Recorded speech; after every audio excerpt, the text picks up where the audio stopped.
But that 2-point conversion, man, I mean, it was just automatic. It was automatic. And it just makes you it's if I'm a defender and I hear they're going for 2, I'm not even going to lie. That's not a situation I want. No. You know how everybody's like, oh, I want to make the play. I want to be if I'm on defense and Justin Herbert's trotting out there to go for 2, I don't feel good about our chances. Well, it's like a first 15 situation. There's only so many defenses you guys can trot out there on the field in a goal line or short yardage situation. Thanksgiving. I'm bummed it's over. It's a freaking great holiday. I mean, you get to eat awesome food. You see only the people that you truly like. You don't. You eliminate. Yeah. I'm projecting. Who'd you spend Thanksgiving with? My wife and my daughter. That's good. And my so dog. Everybody else is on the shit list. Well, you know what I'm saying. We've forsaken everybody else. We did try to get together with you for Thanksgiving. Did we? Yeah. I forget. Yeah. We had plans. Yeah. That's what's great about Thanksgiving. Yeah. It also might be the fact that I lost like $dollars this week gambling. What? Oh, yeah, Kyle. Who do you think I am? It's a lot of Jumanji. Yeah. But now we're only down small on the year. That's going to get bleeped out for sure. The number's going to get bleeped out. That's a service we do for the talent here at the Green Light Pod. A lot is a lot, though. Yeah, it's a lot. But if you're up a lot, the Vikings, Vikings, Bills, Kyle. But you know what? This weekend was terrible. I'm just gonna lay this out for you real quick. It started Thanksgiving with the Giants Cowboys under the way late touchdown. Okay, so Chase Long was out, undisciplined. Thanksgiving teasers. We had Giants under. We had a huge parlay and Florida State. Okay, 4th and 18 backed up. Just fucking don't let them convert. The next day we got Georgia. Georgia was fucking Lazarus. They were dead.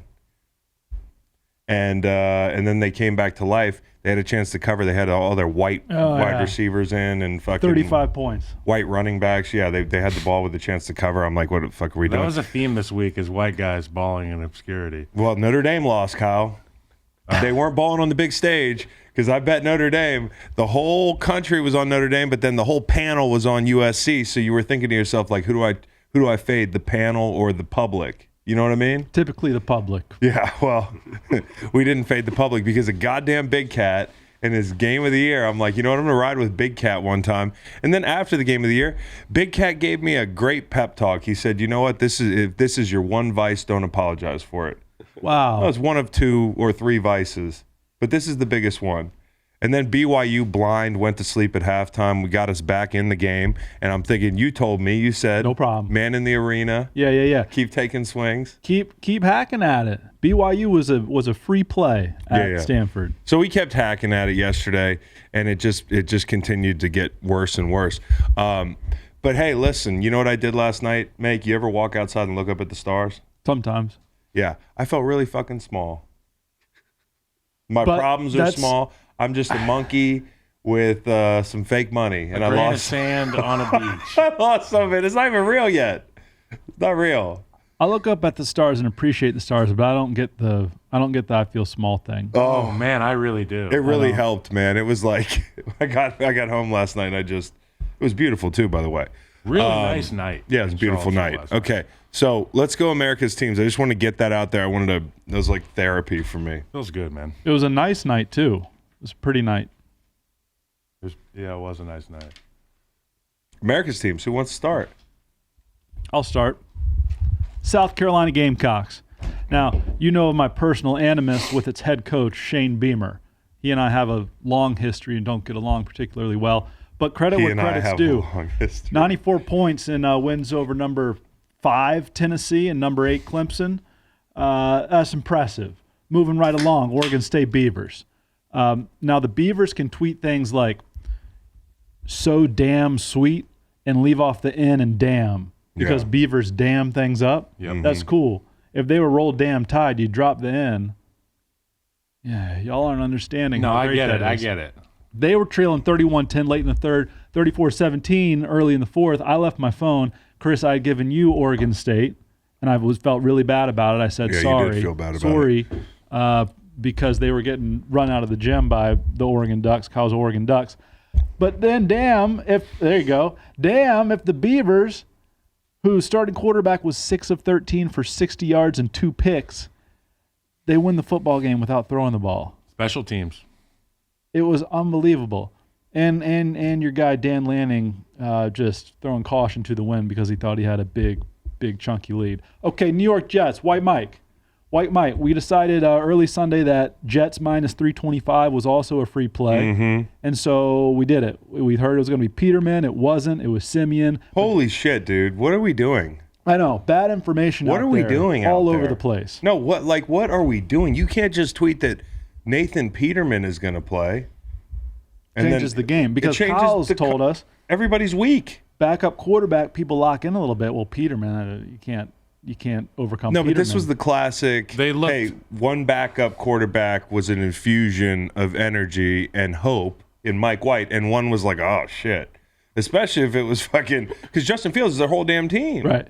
So, Simeon was a safe play, but Peterman was like, hey, I don't even have to watch the game. Exactly. The Bears' offense is battery powered, where the Jets' offense has a massive engine, and the quarterback is a spark plug. Small piece makes the whole thing go, but Justin Fields is the whole thing. Garrett Wilson, really good. Really good. That defense, really good. And it was we had to sweat it for a quarter, but then we were good. A quarter and a half, I was sweating. Yeah.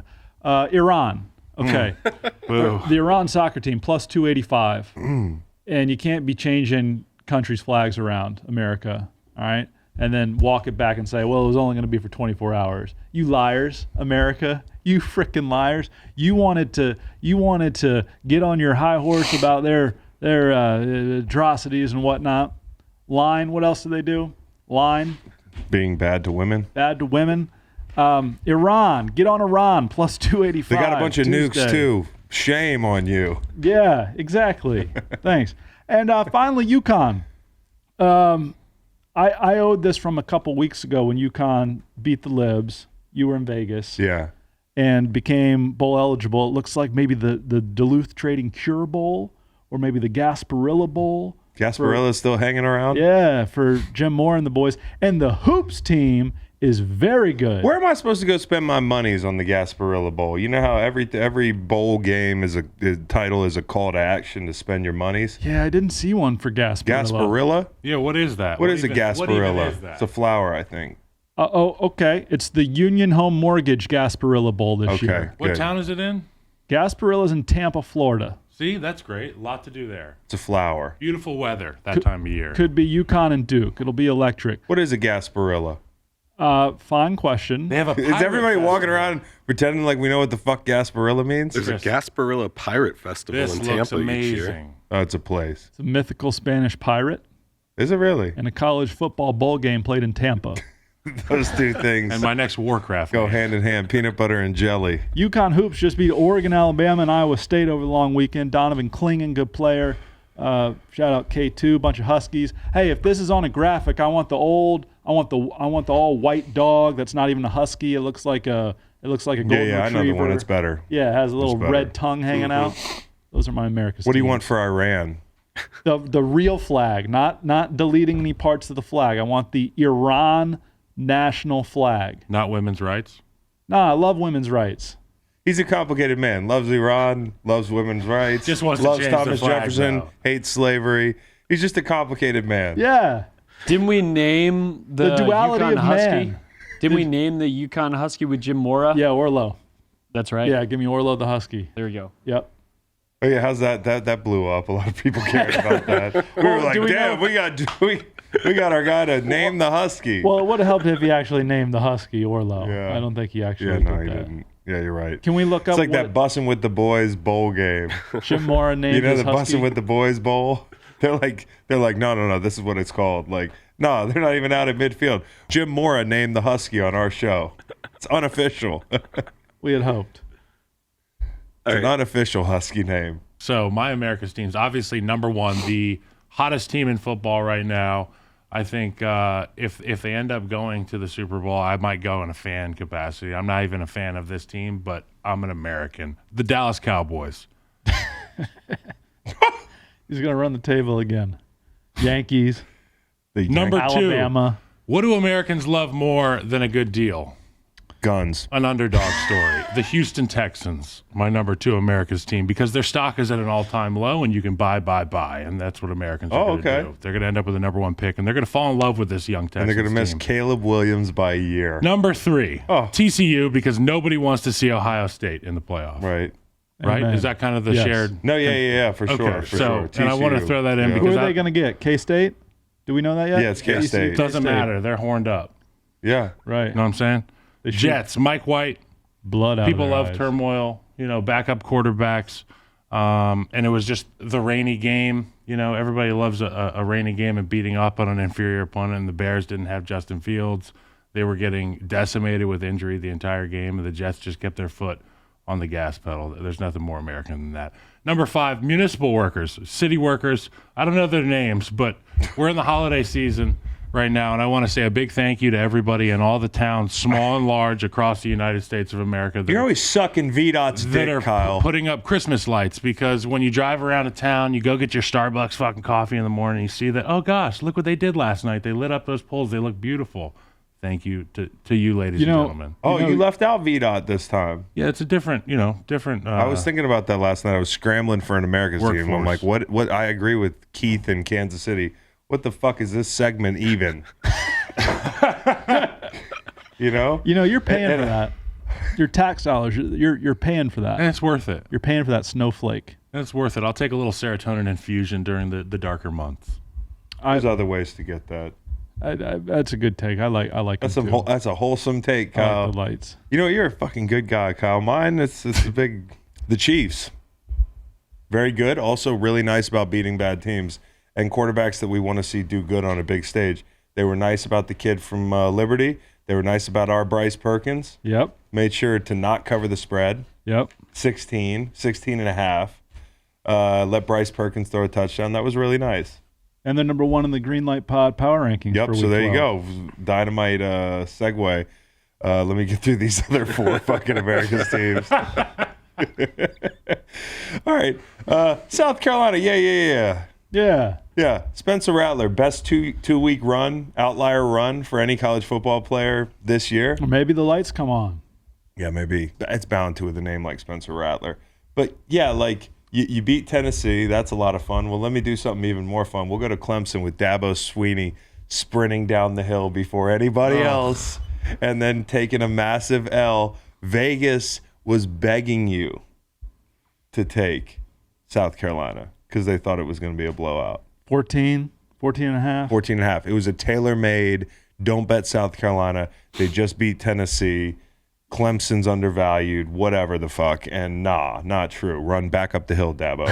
That would be great. That would be funny. After they lose, Dabo should have to Gotta sprint back up the hill. If he wants to be accountable, set an example. Yeah. On all fours. Sprint right back into his bowling Like a alley. tiger. No, Like a emasculated tiger. He really in khakis. Tigress. Yeah. In khakis. He should be naked. He should be naked. It's getting weird. Naked on all fours. I up just the had him hill. running up the hill. It's getting weird now. Then he's got to sit on the rock. Yeah. Until everybody's left the stadium. Yes, that's good. Yeah. That's good. Yep. I'm with it. He's got to embrace the transfer portal and the NIL process. Well, he's going to anyway. He's going to do a Coach K thing. Where Coach K, when he was all anti, you know what I mean. Yep. All right, so where he's all anti one and done, and then became like Mr. One and Done. For sure. It's going to be the same thing with Dabo. I see the value in. Okay, Broncos, rich history. He did say he wasn't going to coach, right? He was like, I won't coach. That if would be great. People are making money. He said that before they started. That would be making money. great. Sorry. No, so I'll go Broncos because I was damn near out of teams. So they're a lot like America. Rich history, right? Kind of maybe some people think they peaked in the 90s a little bit. They're big spenders. They have a strong defense, and they're led by a guy with a low approval rating, and he was better on the last team he was on. Wow. So what the fuck is going on with the Broncos? What the fuck is going on with America? I don't know. What's the Nat Hackett corollary? I don't know. Maybe Kamala Harris used to teach hip-hop dance. Like, I don't know, man. Yeah, Broncos is one of America's teams. Because what the fuck is going on with the Broncos? Is there anything more befuddling than America? We got it made, and we can't get our shit together. We can't agree on anything. Fucking people yelling at Russell Wilson on the sideline yesterday. That was Mike Purcell getting after him. Let's ride, please. What do you think was said? He was like, "Let's go, man." Do you think he was like, "Let's go, man"? Classic like quarterback hype speech, and the guy's like, "Hey, shut the fuck Yeah, up." just Madden B-roll. Just Madden audio Default B-roll. player one. Background noise. Okay, Dolphins. 75% of the bets were on the Dolphins yesterday, and America won. And here's the thing about the Dolphins. They keep covering spreads against these fucking cupcakes, man. This week we get to see a fucking real deal ball game. Niners, Dolphins. I can't wait. Game of the week. And I bet you, let's guess the spread. Where's the game? I believe the game's in Miami. No, they have 3 straight road games coming up, and that will factor into power rankings. This is the murderous stretch of the schedule, but they go to San Francisco. San Francisco minus 2.5. Okay, Dolphins at Niners. Ooh, fellas, that sounds about right to me. Yeah, let's rock with that. I think they're going to be America's team this week. Minus 3.5. Okay, I think they're going to be America's team, especially with that 3 and the little half there, the little hook there. 3.5. I bet you a lot of people are going to continue to be on the Dolphins, but they have done this every week. They play a bad team. There's a big line, and they fucking cover. So Dolphins, one of America's teams. USC. You know what? Thank you for putting Notre Dame on the do not bet list. Thank you. Caleb Williams, most exciting player in the whole country. Can you imagine? Is there a way that I guess one of these teams in the top 5 could forego drafting in the top 5 this year and try to triangulate who's going to have the best pick, the most advantageous pick next year, and trade out of this draft to be in the running for Caleb Williams? Could you do that? Would you do that? Hard to predict, as we've found. I don't know. Texans. Yeah, By now, we were stock is on. low. Some of us were on the Commanders for a worse record. Oh, who? Bears, You? maybe me. I don't know. Yeah, It's hard projecting. to remember. No, Texans were a dead ringer, and I bet the over win total. See, there you go. It's just got to zag sometimes. Okay, so USC. And they were on America's teams last week, so Yeah, they're recurring guests. USC is. Yeah, they were on mine Oh, good.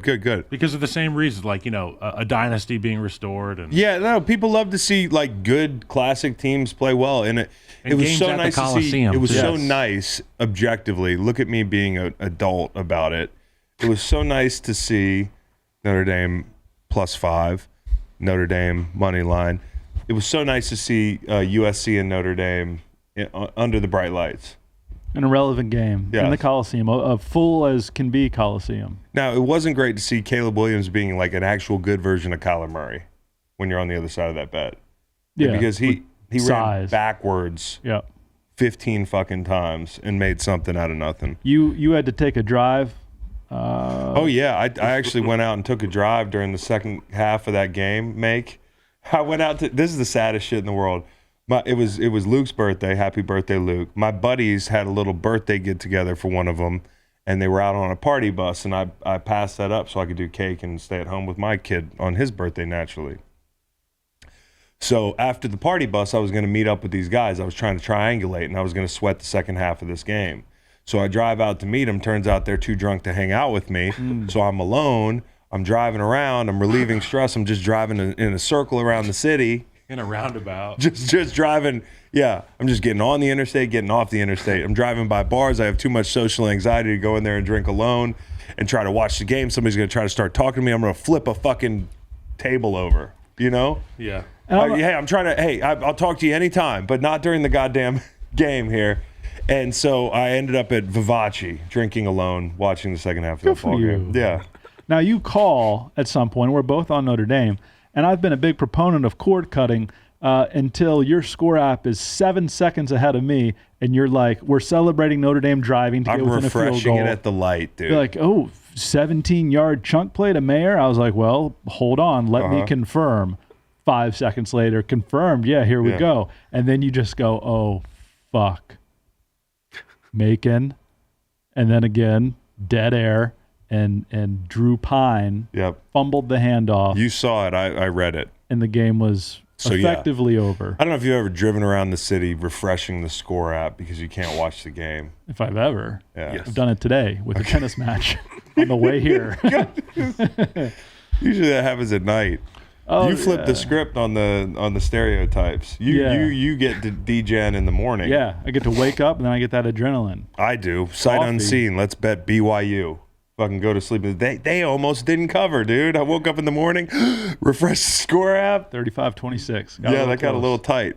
And then David Shaw said, peace. Yeah, some people don't like talking about gambling on this show. He just dipped out, huh? So I'm sorry Yeah. about the first 15 minutes. Good for him, though. David Shaw Says he Chris? doesn't want to coach Hey, anymore. I'm 1-0 in David Shaw's last games. Me too. If I could just, What about you, Kyle? Did you bet that one? I did not make the bet for that game. I just can't stop thinking about the Eagles under last night. I had the Eagles and I had the under.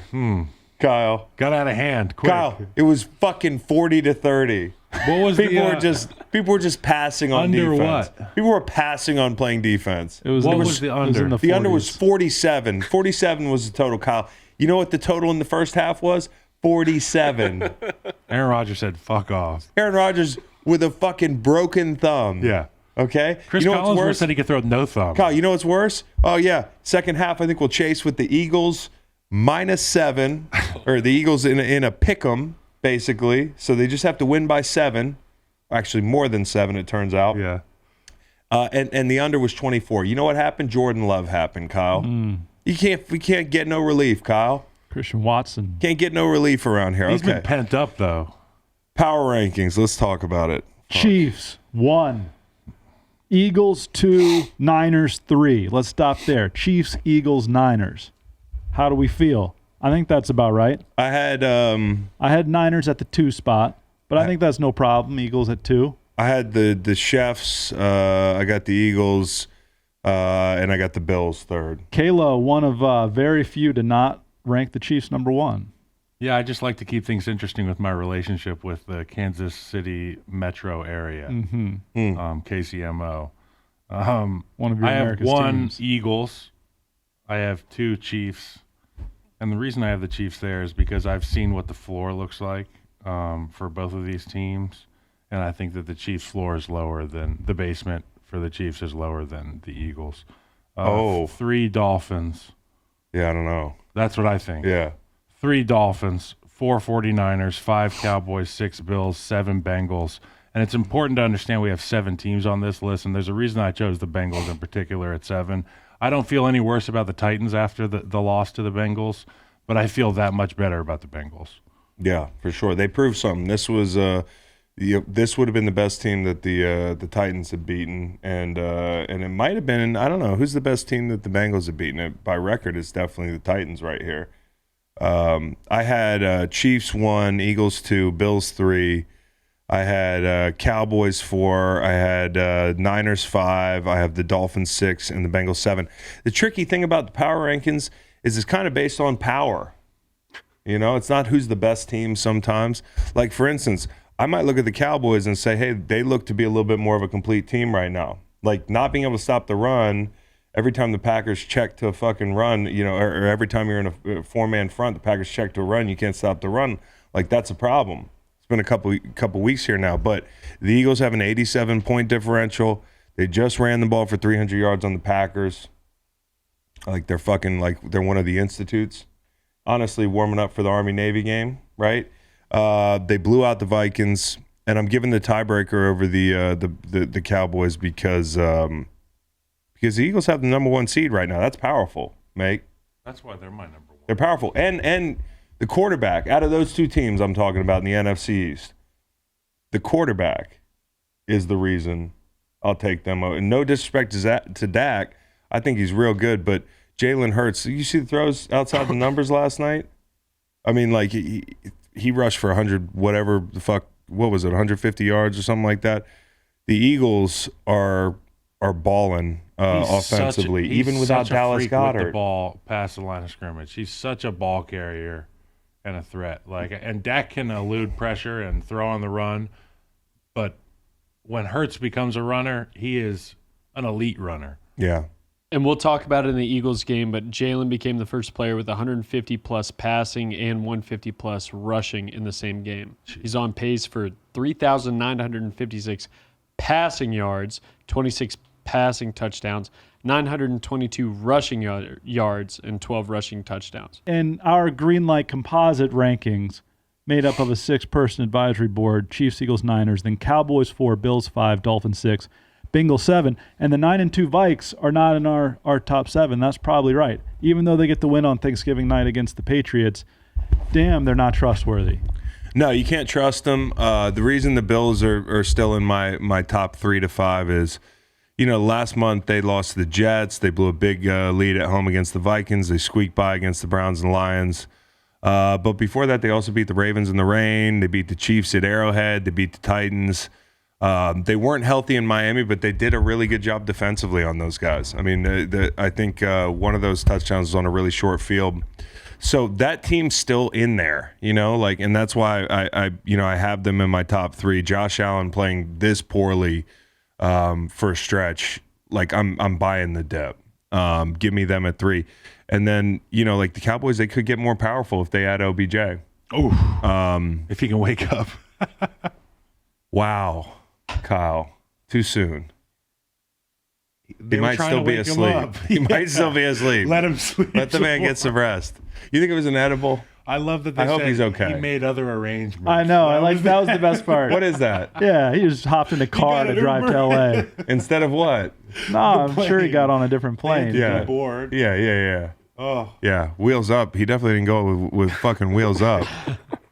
They must treat the funny. superstars better.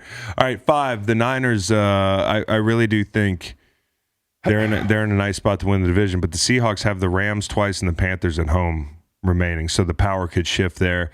And then Dolphins, man, we talked about it. They're at 6 for me, ahead of the Bengals. Niners, Chargers, Bills, Packers, Patriots. 4 of the 5 on the road to finish the year. No Armstead for the Niners game. That's going to be tough. We'll figure out who they are. If they can come out of this thing unscathed, they are a top 3 team. And Tua is him. I can't wait to see these games. 7, Bengals. Counted them out last year. Well, I didn't count them out last year. I counted them out this year pretty early. What they're doing without Chase and Mixon is nothing short of amazing. And the way they won that game yesterday. Should we start with that game? Because objectively, that was it was probably the best game in the 1 p.m. slate. We can start with that game. Yeah. It was a classic. First off, I like the jerseys a lot in that game, Macon, because I know you're a jersey guy. But Joe Burrow without Jamar Chase, 67%, 1,063 yards. He's got 8 touchdowns, 3 interceptions.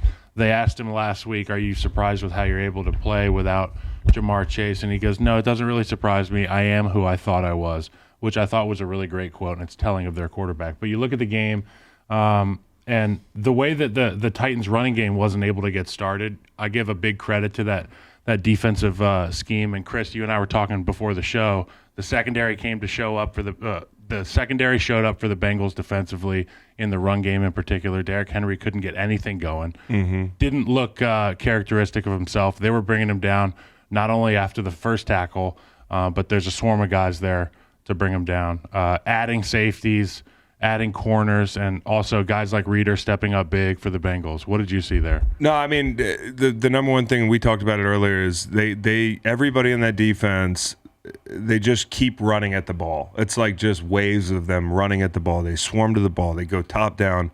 The back-end guys, all the back-end guys on that defense are willing to stick their nose in there. I was watching Mike Hilton knife in there for a couple TFLs yesterday. And, whether it's, safety setting an edge, a corner setting an edge, like they're all willing participants in the run game. And I also think they're built to stop a downhill run scheme, like a gap scheme kind of run scheme. They honestly had a little bit more trouble, I feel like, in sub with smaller, like the times where they get in trouble with smaller back. They match up well. And up front, what really surprised me was the offensive line. They really let Joe get comfortable. Mm-hmm. They really let Joe get comfortable. They kept him clean for the most part. And maybe this group is built for a little bit more physicality than finesse. I mean, if you look at the roster construction with the offensive line, they're more physical than they are finesse. And that looks a little funny because last year you damn near got him killed and you were trying to improve the pass game. But They were good in the run game. P. Ryan leaked through there for some big yardage. I mean, he was awesome. He had some big plays in the pass game as well. He continues to be a real asset for them. But Burrow hitting big throws, man. That's what this game was. It was just Burrow hitting big fucking throws, and it was T. Higgins proving that, he's a fucking number one, masquerading as a number two. It's really wild how much of a mismatch he looks physically when he's out there against a corner. Yep. A lot of fun from them, and great. Yeah, you alluded to the O-line and what looks different to me is their ability to pick up these games. And I know the Titans did get home on an added pressure from the second level, and the Titans played well defensively. David Long Jr. looked great. Again, he keeps showing up for the Titans, but it was the O-line we're talking about. They're passing off games better, and they can play physically, but they understand spatially where they're going to be. This group has been playing together all year long, and they've been able to grow in that regard. And Joe looks more comfortable. And the Ben Jones absence is big. I just didn't feel like they could get anything going with Derrick Henry. It was just that screen pass, right, that you were talking about. And, great hustle play for Cincinnati to get that ball out. Unfortunately, I forget who it was. We've got it up here, Chris. One thing I appreciate about this play, if you run it back here, Matt, it's a non-traditional screen. Usually you see screens with the back offset and gun, Chris, and coming across the formation on a token play fake. But this one is an under center. Go back to the beginning here, Matt. It's a heavy under center. We'd call this a pass 95 halfback screen left. So you're really going to sell run. The linebackers see play action, and then they back out when they see Derrick Henry does not have the ball. They're going to bail to their assignments. That's when Derrick Henry can sneak in behind, get a great block from the right guard, Davis. Right guard makes a huge play to spring this whole thing, and then Cam Taylor-Britt heads up play and hustle to peanut punch the thing inside the 5, get it out, but then Treylon Burks hustle, get on it. That's a thank God. And that's it. Burks had a huge reception. He's come on late. Imagine having Derrick Henry first touchdown bet. That was terrible. I mean, I couldn't even imagine. I mean, somebody in fantasy. There's just a lot of good football. Whatever. If there. you care about fantasy, if you've looked at the fucking app in 3 weeks, I don't. You must have fell out of the. Yeah, well, I don't care. Who would care about? Now you're catching. That's on. a real game. Yeah, right. We're gonna play fake. And P. Ryan was amazing, like you said. P. Ryan was amazing. I'm buying P. Ryan. Yeah, so I mean, it's just it's all the Burrow throws. There's a number of them that I could go through, but I'm not going to. So we were talking about the offensive line last year in this game in the divisional round. Burrow was pressured over 32%. Yesterday, 18.4. Yeah, it's a big difference. It's a great stat rate. I mean, like in a year, and one of the reasons people might have been tentative about betting Cincy was because of it's a revenge game. Home game, Cincy's hot, right? Titans they stay hot, but Cincy's one of the hottest teams in the league. And last year, it legitimately felt like Burrow was going to get killed out there, and it did not feel like that yesterday at all. And it allowed felt him, like that at the beginning of the season a little bit. Yeah. With this offensive line. No question. One thing that's really telling about an offense is their ability to succeed on third down. These guys are 48% on third down. They're third in the league, which tells you a lot about Joe getting the ball out, but that offensive line is keeping a clean pocket. And they stayed committed to the run game. Like, this was beating the Titans at their game. They stayed committed to the run game because they wanted those third and manageables. They weren't in them early, and it took until I think they hit Hayden Hurst on a chunk to actually get on the other side of the field. Yeah, chunk. Full extension. He had a nice game. But the throws I would mention were, the Higgins back shoulder throw, the Irwin throw, who was a child actor, by the way. Yeah, they mentioned that. That was crazy. Bengals home for the Chiefs next week. We talked about Dolphins Niners. Bengals Chiefs is another good one. It's going to be enormous. Big. Hey, and we haven't mentioned that the Titans would have had a shot to probably tie the game or win it with a 2-pointer, which we saw twice. But you can't hit the center on a field goal. He's the hollow man. Kevin Strong. Come on, man. He's the hollow man. I mean, the game's over in an instant. Segment. It's also goddamn coaching, too. Yeah. I mean, we give Mike Vrabel a lot of credit, but, whoever the special teams coach is there, I mean, unfortunately, I think he actually used to coach me. No, that's the guy on the Raiders. They're everywhere. They're everywhere. Special teams coaches, they get around. You'll just see people on the sideline and be like, oh, he's there? Yeah. There's a guy named Andy, who's my dude from St. Louis. He was like an assistant run game coordinator, and I look at him yesterday, and he's talking to Pete Carroll. They're just talking during the game. I'm like, what does he do now? He's an offensive line coach. But, yeah, I think special teams coach, whoever it is in Tennessee, needs to tell these guys that. And if he did, then this is even worse. I mean, it's something it's something you go over every year in camp. But after that, need we be reminded you don't run over the snapper? Craig Aukerman. Oh, Protected come on, player, guys. Boy, we could have just let him go. Hey, I'm sure he's had a great season up until we want to give him his roses. at the Now, beginning of the season. Craig's probably not going to hear this because fucking how would that happen? But like, Craig might be sitting there saying, "Well, that's unfair.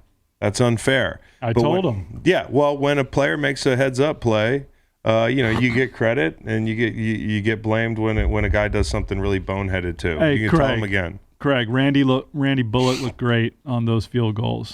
And Yeah. I wish the Shudak, somebody named Shudak, looked I didn't great on mean to those say field the goals. man's name. Okay. How about that Chargers game? You seemed to enjoy that yesterday. Yeah, I guess. They're That was dangerous. cool. Chargers cool. They're Don't know where sneaky. my notes are. Chargers? No, they're not dangerous. They're not dangerous because they're fucking wasting Justin Herbert. They're just wasting him. Like, they can play up to anybody's level. They're going to have the Dolphins in 2 weeks. They'll probably play up to the Dolphins level. They might beat the Dolphins. That should be make for great TV. Emmanuel Acho, social media quarterback, the whole thing. The Herbert and Tua, just get it out of here. That'll be the bad part of that game. But the Chargers play up to everybody. And this was Herbert's 12th game-winning drive in 43 games. Did I read that right? Is that a fucking typo? I mean, he's so... He almost threw a pick on a deflection. Yesterday there was an errant throw. He actually played really well. I mean, late in the game there were a couple near misses, but they're not type of things where after they happen, you feel like, fuck, man, my ass is clenched the entire drive. Like, I just am confident that he's going to make the throw that he has to make in crunch time. And when you see a stat like 12th game-winning drive in 43 games, and his record is like 500, what does that say about the Chargers, man? Well, And it also says they've trailed by 10 or more points at some point in the first half of each of their last 4 victories. They were down 14-0 against the Browns, 10-0 against Denver, Atlanta, and Arizona. Denver, Atlanta, Arizona. That's not a murderer's row They either. clapped back. I think they had 2 touchdowns in the second quarter yesterday, and then you look at the turnovers. 2 turnovers for the Cardinals, 0 for the Chargers. That's preached so much, and it's like the basics of football. It's like, take care of the football, and if anything else, take care of it. The game's named after it. Kyle, the game, exactly. And like the first 15 for a lot of teams, it was like yesterday, Trevor Siemian was dicing up the Jets. And I was like, get him off the first 15. Yeah. Like, give me Trevor Siemian off script here. Give me that coordinator, Luke Getsy, who's a real good coordinator, adjusting with Trevor Siemian. The Chargers, man, like, their first couple drives were awful. Like, the first half was they made a lot of mistakes. They made mistakes offensively. They made them defensively. Derwin James was a real bright spot. He kept them in the game. I mean, there was a 4th and 1, which Kyler Murray obviously talked about after the game. He said, schematically, we're fucked. Now, I want to give him the benefit of the doubt, even though I do think he's backing the bus up over somebody. Schematically, they were fucked because I think a wide receiver lined up wrong. I think it was an RPO. I think the wide receiver lined up wrong. It was like a panic throw to D-Hop, and Derwin James came down with it. Nonetheless, maybe run the ball. You've been gashing them. I know they loaded the box, and if they had given that RPO, the edges would have blown it up. But, like, you had been gashing them. And that defense, Brandon Staley is a defensive football coach. So, that 2-point conversion might have been smooth like chocolate milk. But the defense wasn't smooth like chocolate milk at all. Chocolate milk. Defense is like oat milk. That's telling. Defense is like oat milk. Never had oat milk. Any good? I had Kate's oat milk latte, a taste of it once. And it way to tastes cover way your different. bases. It tastes way different. Yeah, I'm not into it. I'm Different. going to stick to cream. You get used to it at drink number 2. Well, all I'm saying is the defense has to stop the fucking run. They missed a tackle on the big D-Hop touchdown. They had 12 men on the field on a 3rd down. They gave them basically a conversion. Early in the game, Herbert's getting blasted. He's getting hit by every white defensive end over 6'7" in the entire country. It was J.J. Watt and then drugstore J.J. Watt. whoever the other guy is, Allen. Everybody except for Dean Lowry. Allen had like 3 sacks, man. So Herbert, like, he's just got to swim upstream so hard to win these games, man. And I'm not giving him excuses because when he makes a poor throw, I do think he could be better at reading the hot in some of these situations. They could be better at giving him a hot option out of the backfield or something quick, because when he gets blitzed sometimes, it's just kind of like a tick late. But I will say this, I don't think the Chargers are dangerous. I'll probably end up eating my words, and I'll be happy I'm doing it because I really like Justin Herbert, because I don't think they're maximizing him. I just don't think the teams. They need to give the ball to Austin Eckler. Everything's a check down. They need to give him the ball in terms of a handoff. 5 carries. They need to just give him the ball, dude. When you give him the ball, he makes yards, and it'll take the pressure off Justin Herbert. It'll protect your investment, and it'll open up your passing game. Healthy Mike Williams would help too, because he trusts him. Yeah, that's a big deal. Yeah. And the big chunk throws happen more with Mike on the field. Eckler was huge down the stretch, including the screen to get him down in the low red. That was a really good drive. But again, Macon, I don't know if you have any issue with this, but Simmons sacks. By the way, it was Simmons who got beat on the Everett. Simmons got beat on the touchdown and the 2-pointer. I know. Eesh. Yeah. So Simmons had the sack with 2:54 left. They don't punt until 2:20. And that was a no-brainer punt situation. So they lost a few seconds in that situation. I was thinking about you. You know what Brandon Staley did do was he called timeout on the right side of the 2-minute warning, which I really appreciated. On the back side of it. On the high side. On the high side of it. On the high side. Great. There was 2:11 left. Kyler was sacked. To allow for. And they had 2 timeouts. Yeah. And so you call it 2. We were talking about and then that you get upstairs it at last 2 night. minutes as well. So call it 3 timeouts. You want to call it on the north upside. side. Yeah. Got it. Saves more time. You guys are some regular. So if you have enough timeouts. the defense, though, as much as I've shit on them for not being able to stop the run in the first half, they pinned the Cardinals back 3 times at the end of the ball game. Like pinned them back with punts and that sort of thing. And you definitely take away an offense's right hand, so to speak, when they're backed up. But you should be able to pick up a first down. Any first down would have done for the Cardinals at this point. Like the way the game was, they were moving the ball at will. They punted with 10 to go, with 7 to go, with 2 minutes to go. 3 possessions, they took 340 in time of possession. And the Chargers, it just felt like a game they were destined to lose, which is maybe part of the reason why you go for 2. Because they couldn't get out of their own way. And the decision, sure, hated it when it was made, because I was like, fuck, I'm going to lose this bet in spectacular fashion. Yeah, also had the Chargers money line. Thank God, a money line. But that 2-point conversion, man, I mean, it was just automatic. It was automatic. And it just makes you, it's if I'm a defender and I hear they're going for 2, I'm not even going to lie. That's not a situation I want. No. You know how everybody's like, oh, I want to make the play. I want to be if I'm on defense and Justin Herbert's trotting out there to go for 2, I don't feel good about our chances. Well, it's like a first 15 situation. There's only so many defenses you guys can trot out there on the field in a goal line or short yardage situation. We're ready for any of them. Especially now, if this had happened in the 80s, teams would be running like lead. They come up with a play and there's a check, depending on what you're in. It was an illegal play in the 80s. Yeah. No 2-point conversions. No, right? Definitely advantage. No, I know. Offense. So what I'm saying, if this was the 80s, the play style would have been so much more easy to digest for a defender. We would have sat there and been like, okay, like an Oklahoma drill. But now it's lead. As a defensive lineman, you're just spreading me out, and all I can do is kind of play patty cake because we're afraid of Justin Herbert tucking it.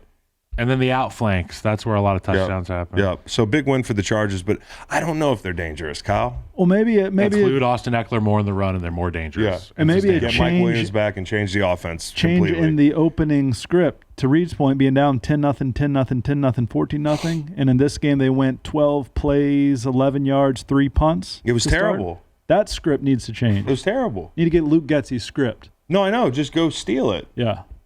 Hey, Luke. Bobby Boucher. Sound the cannons for the Cardinals. Their season's done. Oh, sound the cannons. Yeah, we should blow the Hunger Games whistle for the Cardinals. So go ahead and do that, because I think schematically they're fucked, and they're fucked. Who else are we blowing the cannons for real quick before we get to Browns and Jags? Ooh, Probably the Bucks. Packers if we want to talk about the Eagles game. We should. Hey, the Eagles, I'm going to be brief about the Eagles game. I know some people are going to be like, oh, well, we got to talk about it more. Stop the run. Like, stop the run, man. Like, like I said, it was checks or whether they were called run plays, like that was a problem last night.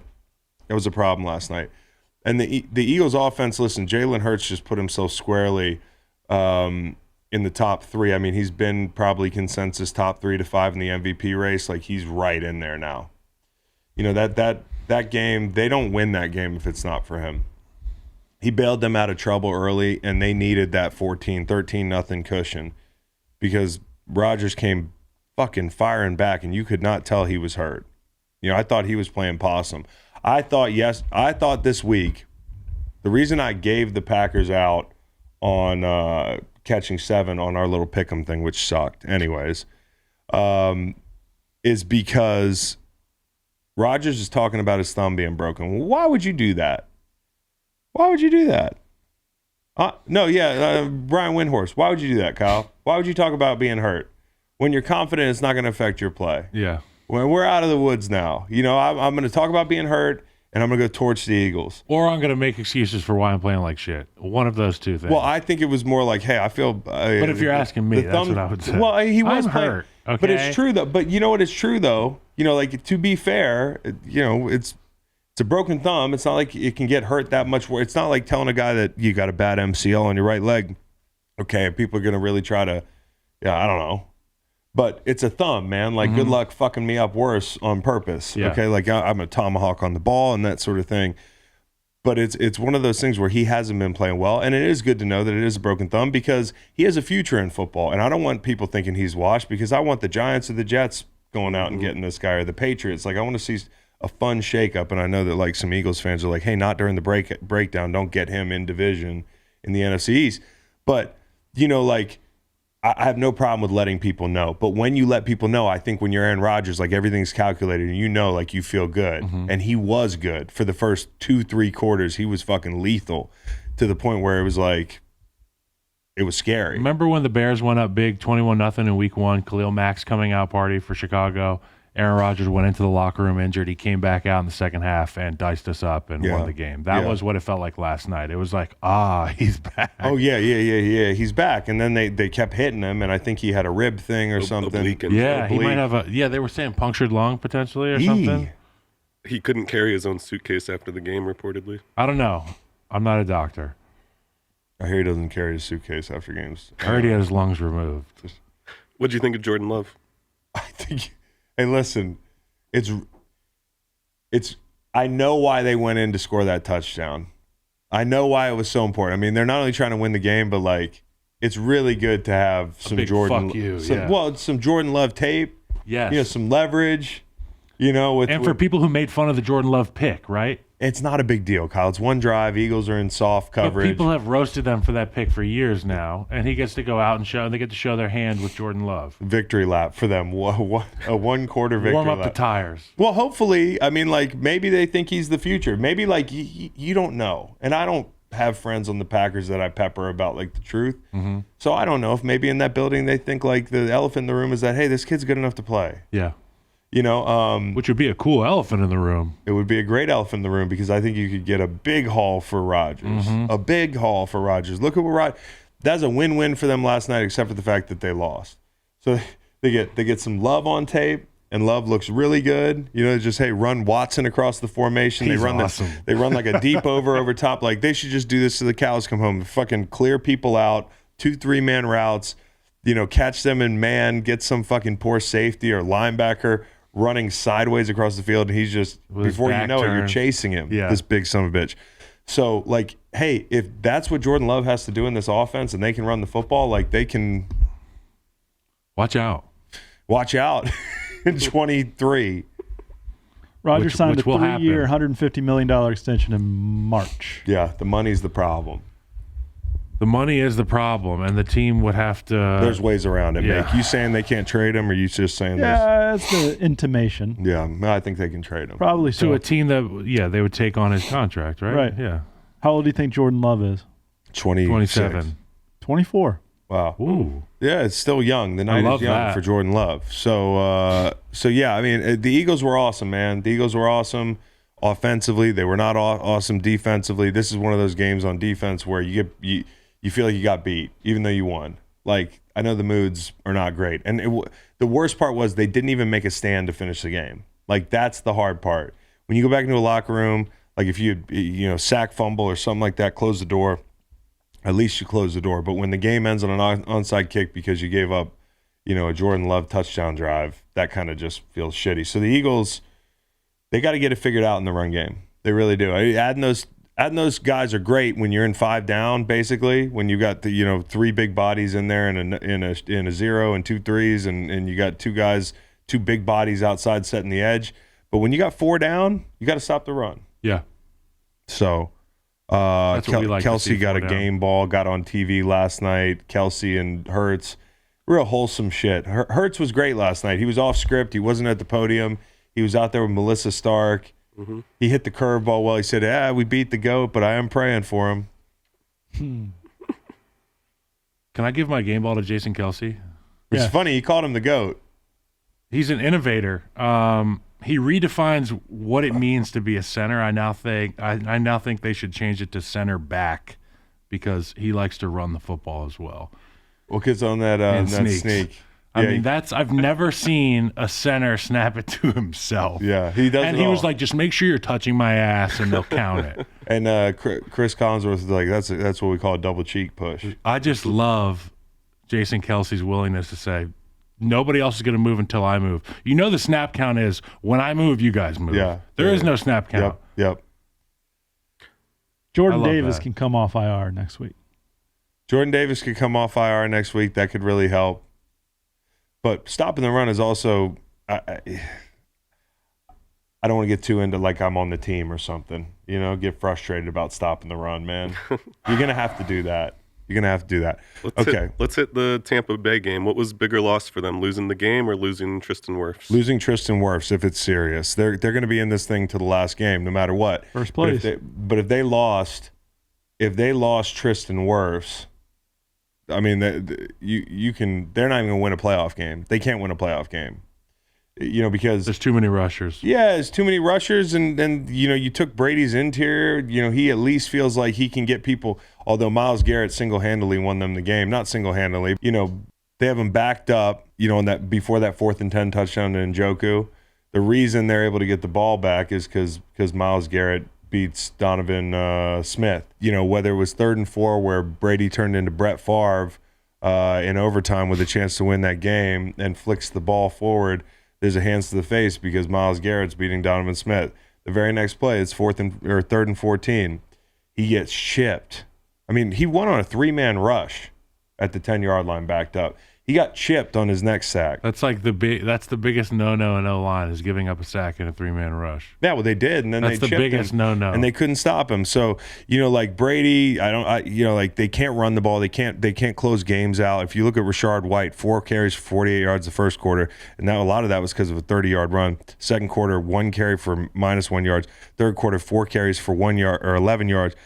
Fourth quarter, 3 carries for 0 yards. Overtime, 2 carries for 6 yards. So, like, they can't – I know they got other backs, but they can't run the ball. They can't close games out. And, it took me fucking 3 months to see a Julio Jones reverse.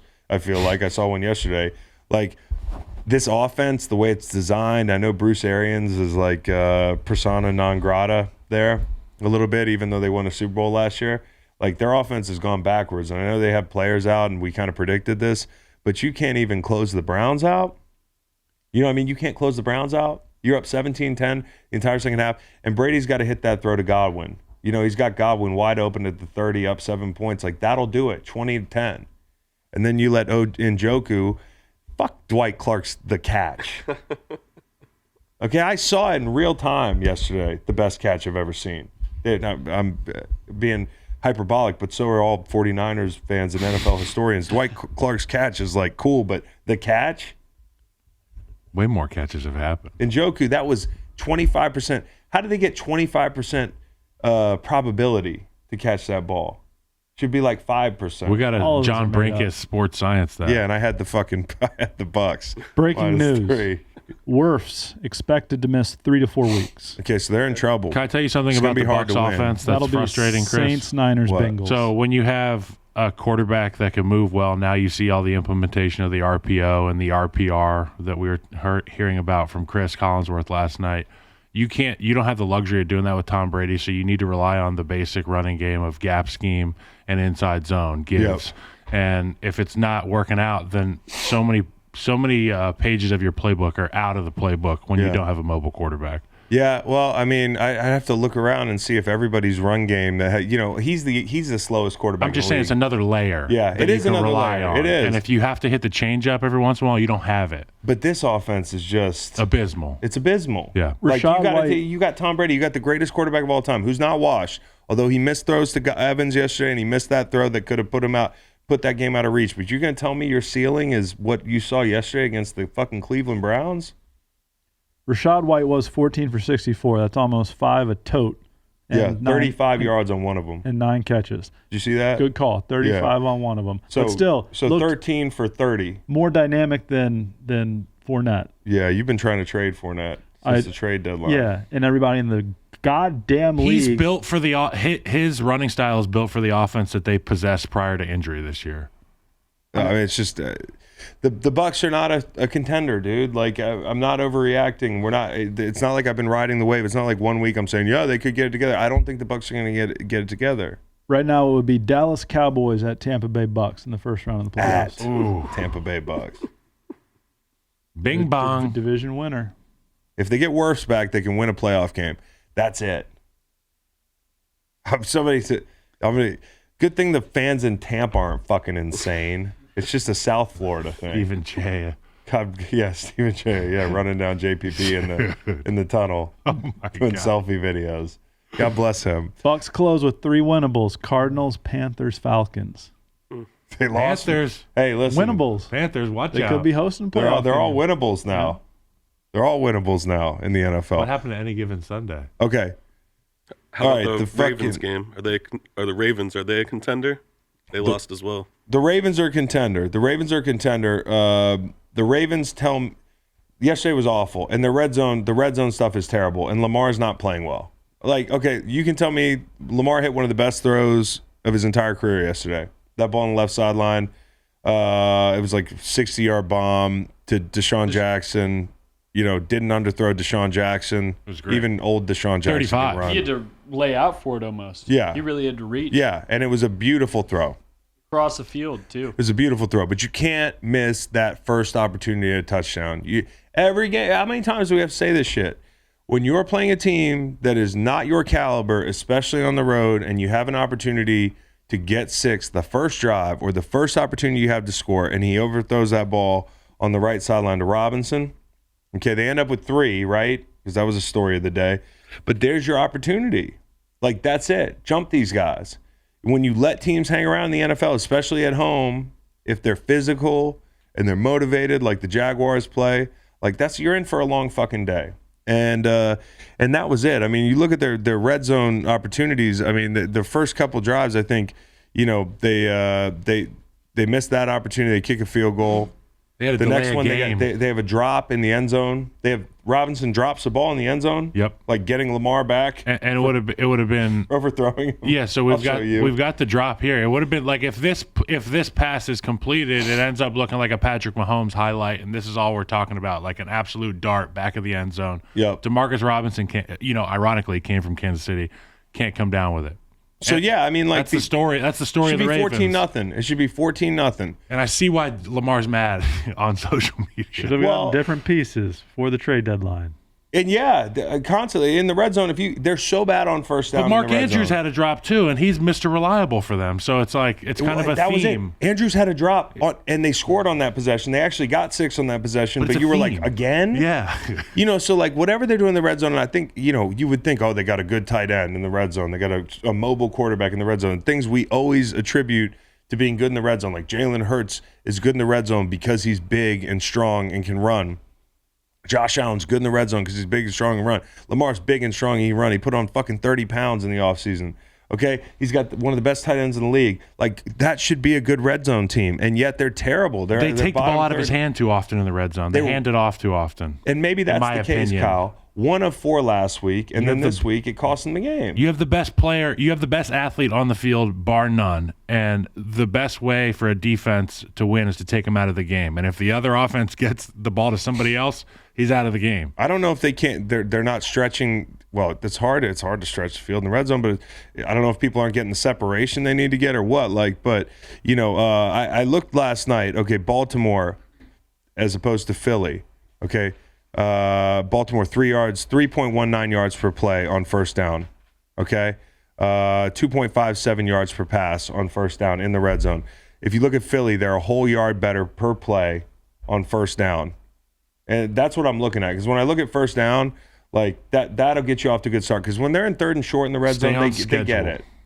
When they're off schedule in the red zone, they don't pick it up. And I'm looking at first down, and I'm looking at that's the difference in the best of the league. It's just a yard, but it's a big yard, and it's a yard and a half on pass plays. 4 yards of play on pass plays for the Eagles on first down in the red zone, as opposed to 2.5 for Baltimore. And so, I'm looking at Baltimore and I'm saying, can I call them a contender? Because you would think to be a contender, you have to capitalize on these 4-point plays, right? But it's not necessarily true. The Niners in 2021 were a top red zone offense, okay? But in 2021, the Bengals ranked 17th and the Rams were 15th. So they were middle of the road, and those were the 2 teams in the Super Bowl. And in 2020, the Packers were a top red zone offense, okay? But the Bucs ranked 7th and the Chiefs ranked 14th. So, the Bucs ended up winning that one. Mm-hmm. So in 2019, Titans were the top red zone offense, Chiefs were the 20th, and the Niners were 21st.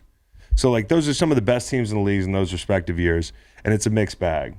So maybe they don't have to solve this problem, but they're leaving a lot of money on the table, in the words of Jalen Hurts, and they're blowing leads, dude. They've blown leads all fucking year. They're the only team ever to have a record like this and blow, what was it? 4 teams in NFL history have led by more than 1 possession in each of their first 11 games. The 42 Bears, they were 11-0. The 2009 Saints, 11-0. 2011 Packers, 11-0. This year's Ravens, 7-4. Yep. And a lot of that is Jimmy's and Joe's, I think. Devin Duvernay, Demarcus Robinson. I agree. Deshaun Jackson is not A.J. Brown and Devontae Smith. That's what I'm saying. You get in the red zone, you need players, man. Yep. You can't just be Mark Andrews and Gus Edwards in a fucking cloud of dust, dude. Rashad Bateman was on IR before the trade deadline. And a Doug Peterson appreciation tweet here. I just love the confidence that I'm seeing from Trevor Lawrence. The brothers Jones that aren't brothers, coming up with huge catches, a huge out route on the 2-point conversion there from Trevor Lawrence. That's such a high confidence ball in your quarterback, your young quarterback, and your receiver to win a walk-off. And Doug Peterson obviously loves his young quarterback as well. And the Jags, they had been 0-11 against teams entering the game with who were 4+ games over 500 in the last 5 years. And they go out and get 38 rushing yards and still win the game. ETN dinged. Dinged. Hasty, though, big touchdown outside. Marcus Peters got picked on. We hadn't talked about Trevor Lawrence, really. I mean, we should give him his flowers on this game because he was really good in the second half.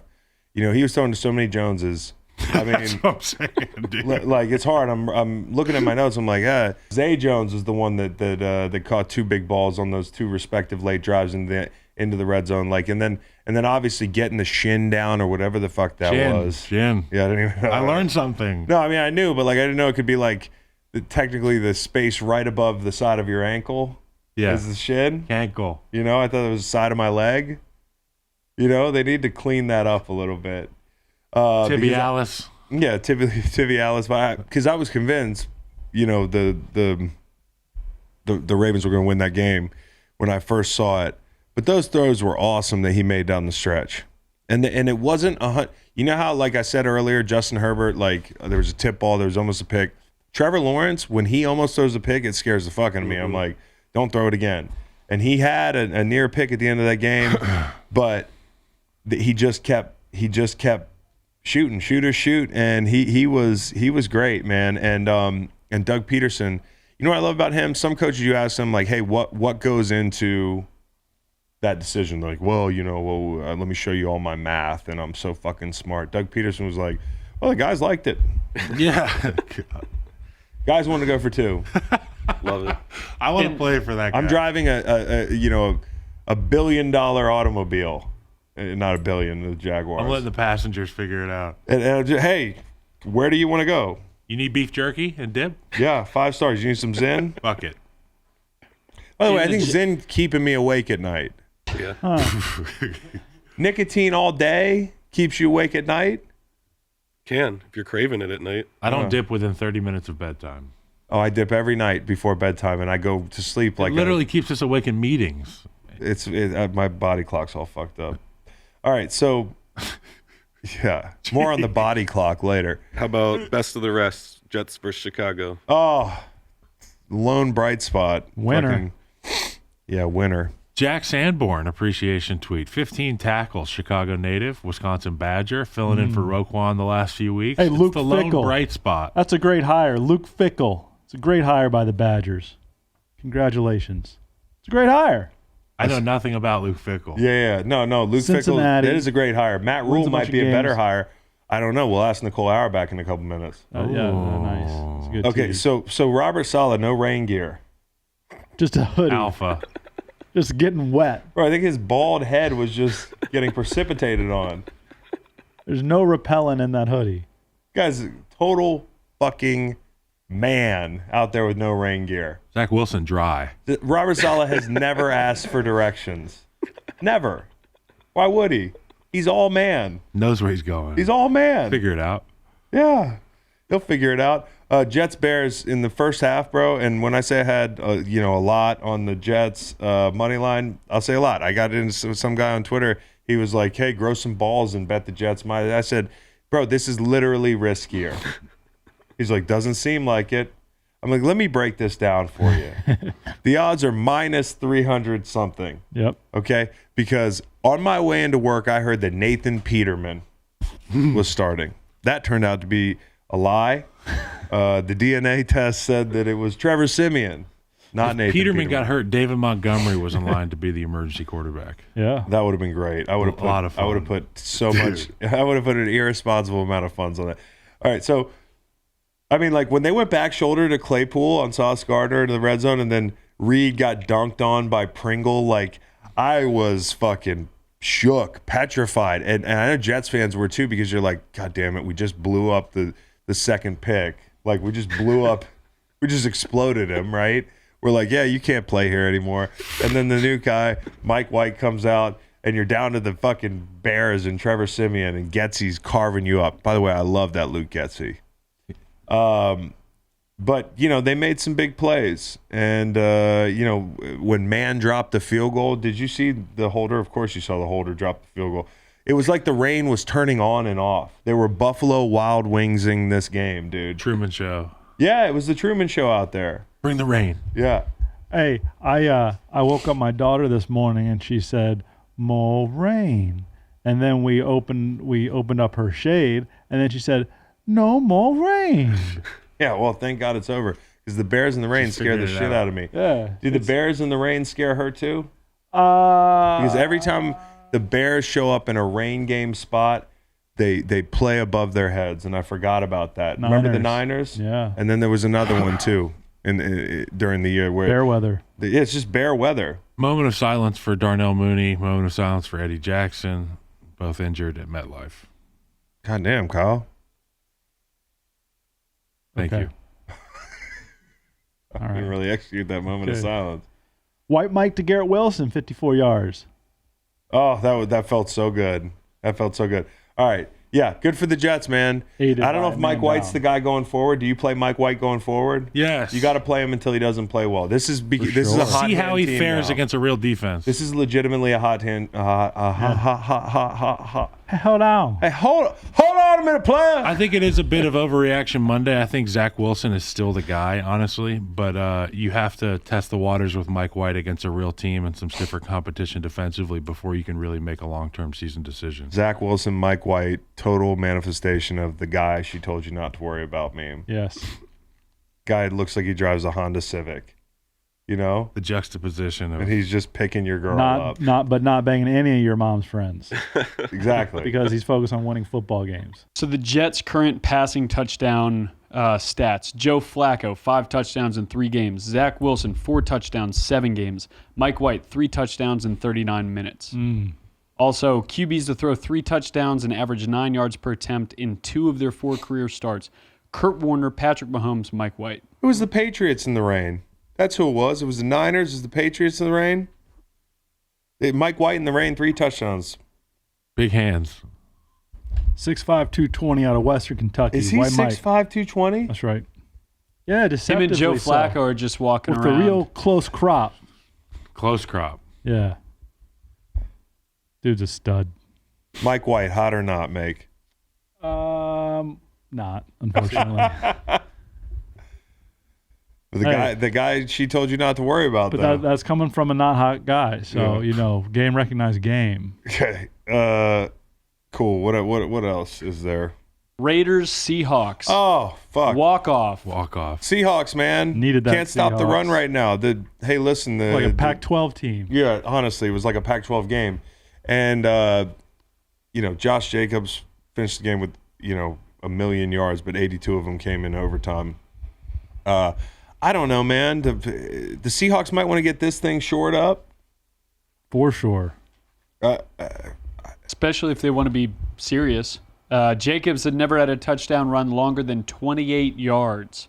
And this was kind of reminiscent of the Raiders' Bo Jackson untouched long touchdown against the Seahawks at the Kingdome in 1987. Devontae Adams' catch was unbelievable. The Kingdome. And it opens the door for the Niners, who took care of business. Like, the Niners played a bad team. The Seahawks played a bad team. The Niners took care of business. The Seahawks did not. They let them hang around and hang around and hang around, and they couldn't get stops late. There was a fumble in this game that was that the refs completely missed, and Gene Steratore was just like, yeah, he's just down. And he wasn't down. It was the Raiders. It was backed up. So the Jets' current passing touchdown stats: Joe Flacco, 5 touchdowns in 3 games. Zach Wilson, 4 touchdowns, 7 games. Mike White, 3 touchdowns in 39 minutes. Also, QBs to throw 3 touchdowns and average 9 yards per attempt in 2 of their 4 career starts: Kurt Warner, Patrick Mahomes, Mike White. It was the Patriots in the rain. That's who it was. It was the Niners. It was the Patriots in the rain. Mike White in the rain, 3 touchdowns. Big hands. 6'5", 220 out of Western Kentucky. Is he White 6'5", Mike. 220? That's right. Yeah, Him deceptively and Joe so. Flacco are just walking With around. the real close crop. Close crop. Yeah. Dude's a stud. Mike White, hot or not, Make? Not, unfortunately. The guy she told you not to worry about, But though. that's coming from a not hot guy. So, game recognized game. Okay. Cool. What else is there? Raiders, Seahawks. Oh, fuck. Walk off. Seahawks, man. Needed that Can't stop the Seahawks. run right now. Hey, listen. Like a Pac-12 team. Yeah, honestly, it was like a Pac-12 game. And, Josh Jacobs finished the game with, 1 million yards, but 82 of them came in overtime. I don't know, man. The Seahawks might want to get this thing shored up. For sure. Especially if they want to be serious. Jacobs had never had a touchdown run longer than 28 yards. And this was kind of reminiscent of the Raiders' Bo Jackson untouched long touchdown against the Seahawks at the Kingdome in 1987. Devontae Adams' catch was unbelievable. The Kingdome. And it opens the door for the Niners, who took care of business. Like, the Niners played a bad team. The Seahawks played a bad team. The Niners took care of business. The Seahawks did not. They let them hang around and hang around and hang around, and they couldn't get stops late.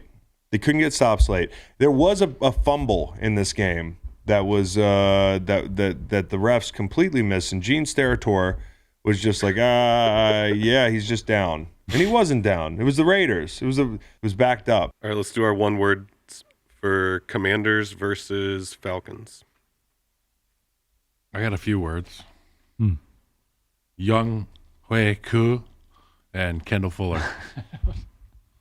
Why'd you say it like that?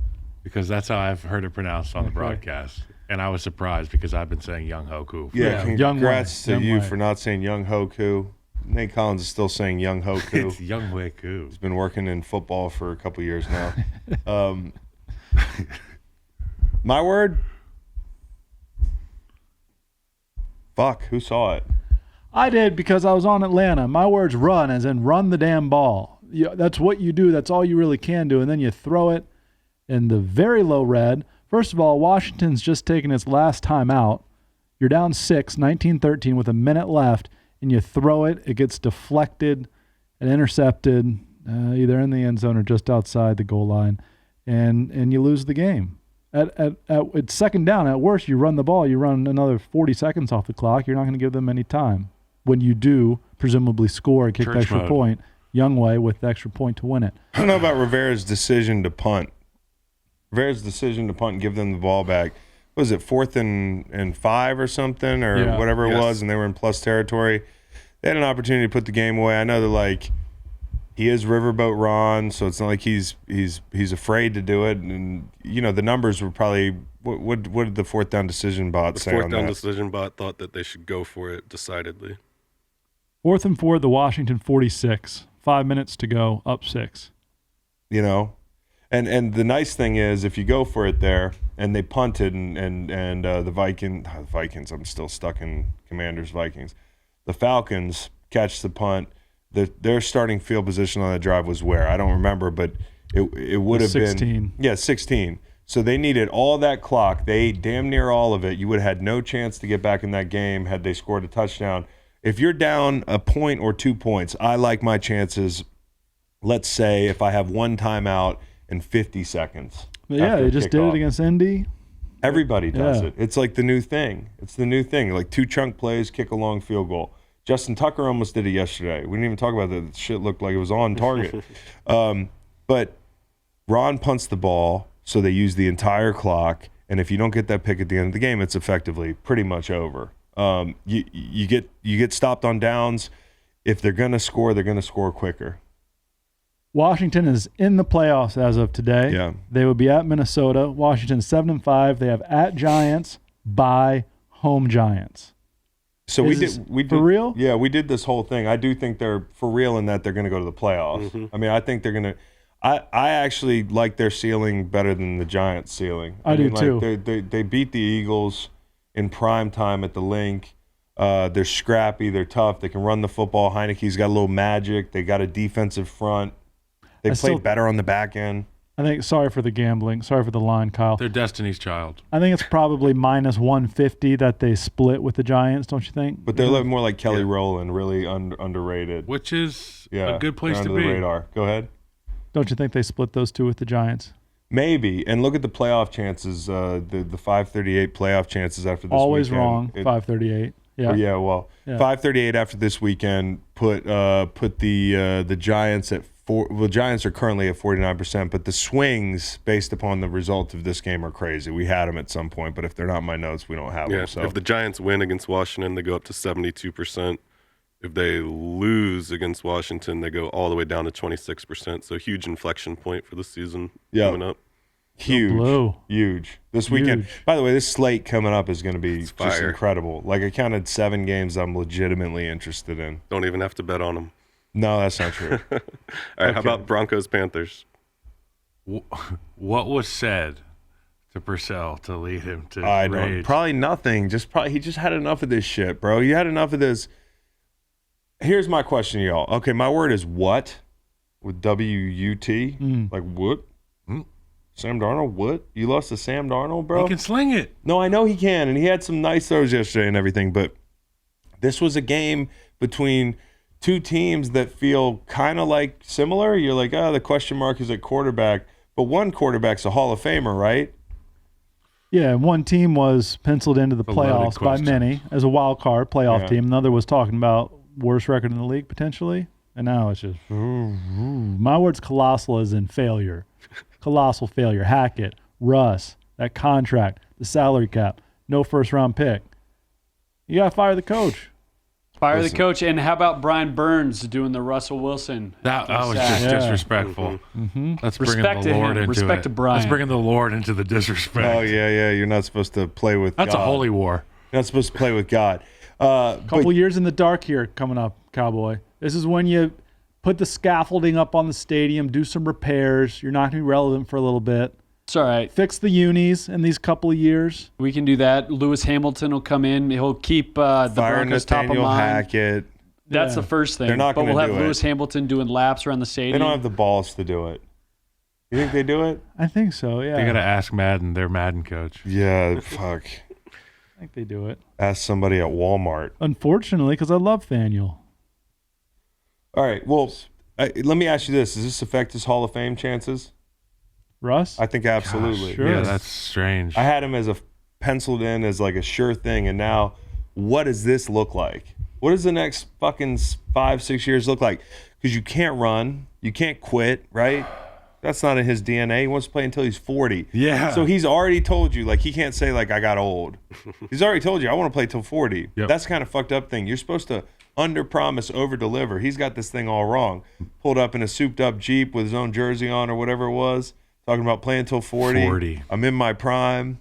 The whole years get thing. longer the older you get in the league, Chris. As Can you I know. tell you? Can I tell you who the Broncos' senior defensive assistant is? Who would be a great interim? Oh, yeah. Dom Capers. Dom Capers. Okay. Yeah, Carolina fame. Yeah. that's right.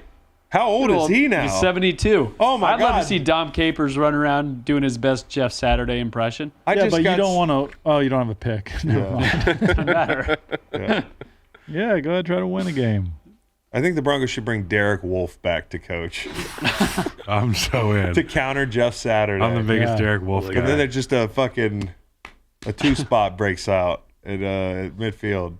Derek Wolfe was such a badass. That team would get a lot tougher. I used to have to negotiate. We would go to Denver because John Fox used to coach there. We'd Yeah. go there for joint practice, and Yeah. I would negotiate with Derek Wolf at the beginning of the week. And I'd Would be you like, really? What do we got going on? He's Yeah. like, I came to see you about that. That's good. That's I the love best Derek joint Wolfe. practice ever. Denver Broncos, always sunny in Denver. Next coach of the fucking Denver Broncos, Derek Wolfe. Why not? Tribal tat. Why not, dude? How many Broncos players can you name that would coach this team better than Nathaniel Hackett? A lot. Steve Atwater, for sure. Love Steve Atwater. If Steve Atwater, DeMarcus Ware would. Champ You're Bailey. counting him. Dre as a Bronco. Bly is Champ currently Bailey. coaching. Brock Brock Osweiler's Osweiler's in the fucking booth right now. He was in the booth Friday night. He was in the booth Friday night. He's so tall, he'd oversee everything. Talking about Jordan Travis and shit. Eddie Royal, he's doing great work he on would ACC see- Network. He would 6'8". see everything, dude. He's So 6'8". you're right. Eddie Royal, yeah. Eddie Yeah. Royal, yeah. Live life to its fullest. Brock Osweiler. How many Broncos would? I mean, honestly, how many former Dozens. Broncos? Dozens. Peyton. All right, how about 49ers Saints? Peyton Hillis. 49ers Saints, nothing. I got nothing for you. Did anyone watch that game? Shut out. Did anyone Good watch word. that game? I got Bupkis. I played in those games for 8 years. Shut out. I promise you, that Saints-Niners game is the game I played in That's for a 8 good way years. to explain it. I couldn't even watch it. No points in 4 straight second halves for the Niners defense. Can't And watch it. How about New Orleans had the longest active scoring streak and fourth longest in NFL history at 332 games since being blanked by San Francisco in the 2001 finale. The last 4 times the Saints have been shut out. Week 12 this year, 2001 Week 17 against the 49ers, 1998 Week 6 against the 49ers, 1997 Week 9 against the 49ers. To be fair, Wow. they used to be the division of champions, the NFC West. It used to be the Panthers, the Niners, the Falcons, the who am I forgetting? The Panthers, the Niners, the Falcons, and one of these teams, the Saints. That was the NFC West. So Wow. they used to get. What year was that in? This is in the 90s. Back when I Oh had. my God! You just said some fantasy land shit. Well, no, right because there. back when I was a Panthers fan to the point where I would probably cry if they lost. the in NFC playoffs. North, that's always been the Vikings, Lions, Bears, Packers, right? No, NFC West. But I'm talking about the NFC North now. Yeah, for sure. I think it's always been Vikings. confused. Yeah, it's fucked up. It's like the Big East having teams. from San 1997 Diego. NFC West. Oh, right. Falcons and the Rams too. So you had the NFC Falcons, Central. Look at the the- Panthers, the Saints, the Niners, and the Rams. Look at those Phoenix Cardinals in the NFC East. The NFC Central, buddy. NFC East. Remember that? Golly, Yeah. the Cardinals were in the NFCs because you used to see Dallas all the fucking time. Yep. That is interesting. Emmitt Smith went in division. Yep. We can't go back to this because of numbers, right? Correct. At least they had the NFC West or the AFC West, right? Everybody was out west. Okay. Not Any one other division. games? That's What- an interesting Chiefs, conversation, Rams. though. We got 2 left. Hey, congrats, Bryce Perkins, man, throwing a touchdown at the pro level. And it was good that Sean McVay got him some reps, man. And I thought that's a really cool experience. Can you imagine being Bryce Perkins and, at the start of this season, you kept on the roster, third quarterback, just to keep him on the roster because they like him. If you don't know who we're talking about the guy that ended the Commonwealth Cup streak of 15 years straight. Took Virginia to an Orange Virginia Bowl. Tech. Took Virginia to an Orange Bowl. We love the guy. But, not a big-time pro prospect. He's the third-string guy. If you'd have told him in camp, you're going to start at Arrowhead. Crazy. It was like some little giant shit out there with who the Rams trotted out around him. The O-line is abysmal. It's abysmal. Credit to the Rams for going up there and playing their asses off. Going out there and playing hard and knowing you had no shot. There were 16.5-point dogs. They covered. Credit to the Rams. That's my word. Minus Pacheco, because they really have a guy who they can hand the ball to time and time again when they want to change the rhythm up of the game. And Andy Reid showing some signs of the old dog can learn new tricks. He's really enjoying handing the ball to him, Pacheco. Mine's red zone. Chiefs, 1 of 6 in the red zone scoring touchdowns. Not good, Cotton. Keep an eye on that. Keep an eye It on could it. turn Didn't into need the it. Ravens. Didn't need it, but keep an eye on it. Could turn into the Ravens in the red zone. Texans in Miami, sorry about it. Texans, because you did that for the love of the game and for the paycheck because nobody watched. Actually, a lot of people watched, Kyle. Yeah, Admirals Club at LaGuardia. We were watching the Miami Dolphins game. Tell people what happened. So I went to the airport, and every Sunday I have a pretty long layover. And this week I tweeted, should I spend money on going to the Admirals Club for a day pass? And everybody said yes. It was a resounding yes. So I went in there, spent $59. It's fabulous, by the way. It's a whole different experience. Airport experience. I sat at the bar. There was the Jets-Bears game on the right, which was a 1-possession game at the time, and an already 3-possession game at the Dolphins. And a father and son who were going to Miami were adamant about changing the Bears game to the World Cup and keeping Miami's, the Dolphins on. And I was kind of like, fuck. I was like, hey, you know what? You guys we can take a vote. That's when you say, hey, Was it an amicable do you take a know vote? who I am? No, not at all. There's none of that. And also, who would? I'm a fucking former, Well, it was a joke. yeah. Yeah. But, Yeah. I played for the Bears. You did play tackle one year. You were going to say guard. Yeah, Yeah. guard. Yeah, he did it all. I'm an O-lineman. Hey, coach, I'll So do we whatever ended you up need me watching to the do. Dolphins game in the World Cup. I wanted to watch the Bears. Bro, that's a huge code break. You texted us yesterday. Is that a code break? It's absolutely a code break. And I'm not just saying this because Dolphins fans are the most insane people on the planet. The audacity. Mike White's on. Yeah. Who was the World Cup game? It was Germany and Spain. Big game. Yeah, it was a big game. Shocker. Finished in a tie. Like every other single game in this Except the one that tournament. I bet. Hey, yeah, you should try these ties. If you just bet all of them, yeah, it works right. out. Yeah, fucking Works might out. do that. Sit Hey, around. listen up. My word is river, Mm-hmm. okay? As in River Craycraft, who Yeah, caught Craycraft. 4 for 55. So I went to River's college bio. I think he went to Washington State.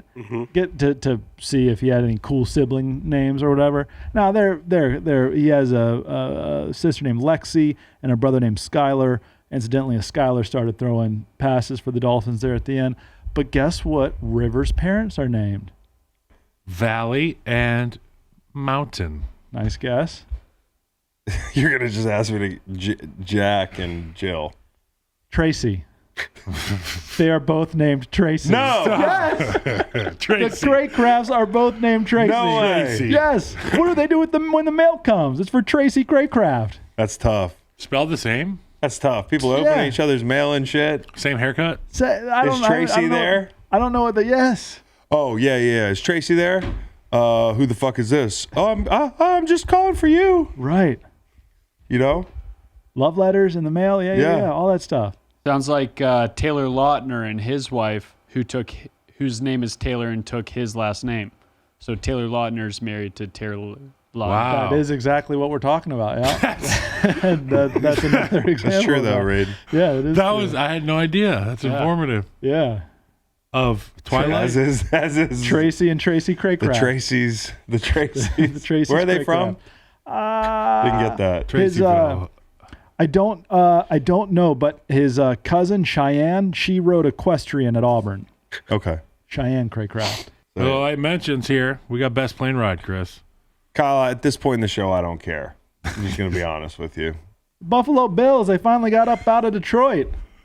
It was like a prison sentence. Yeah, for sure. Several weeks. Yeah. No, I'm not saying. Too soon.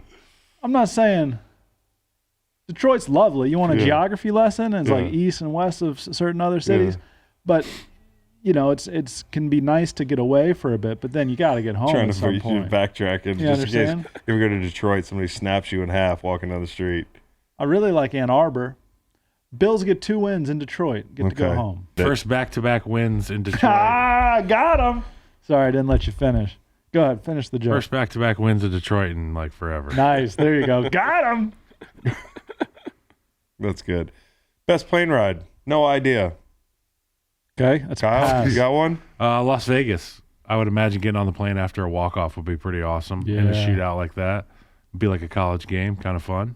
2 in a row, overtime wins. Not ready. Worst plane ride, Atlanta. That was 10 plays, 80 yards in 4 minutes. Second and goal from the Washington 4, minute left.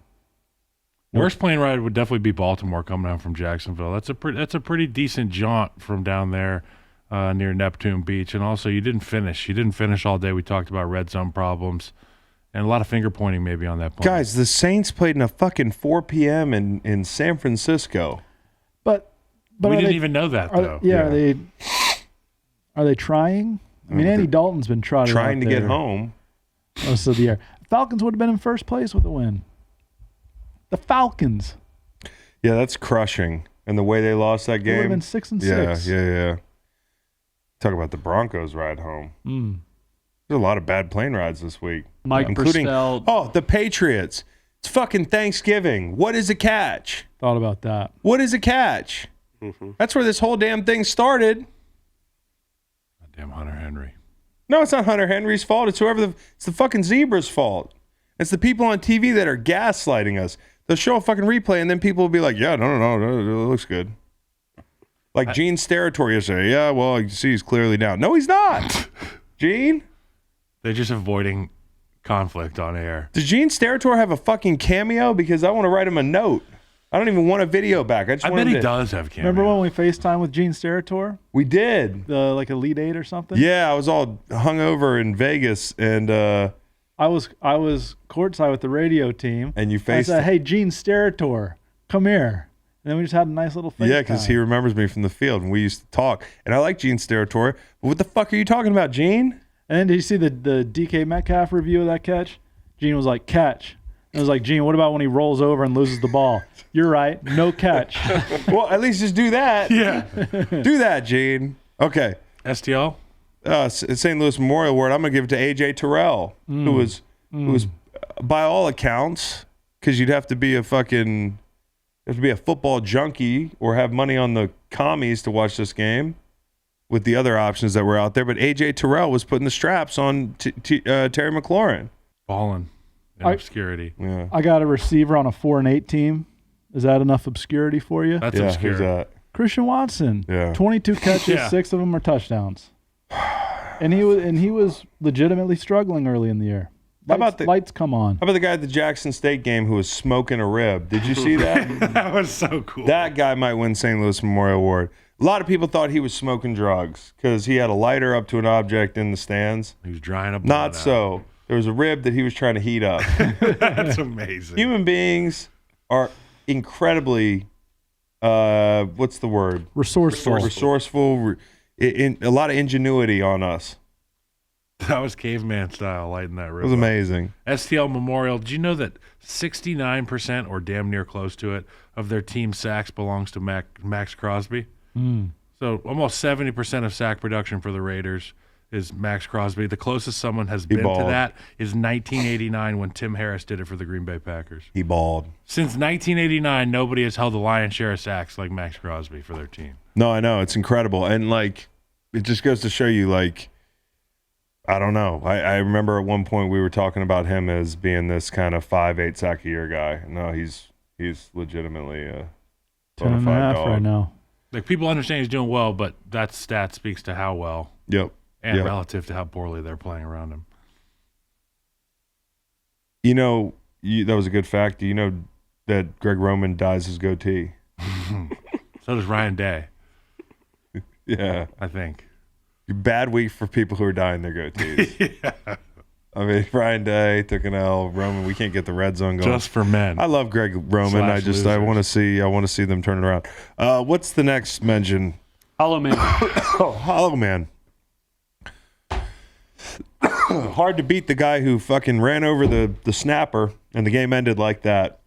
I mean, we overthinking it, giving it to anybody Basic else. rules. Yeah. Yep. Well, I think the Hollow Man could go to the folks that made the Hollow Man in Washington, D.C. That was to honor the late, great Sean Taylor. Yeah.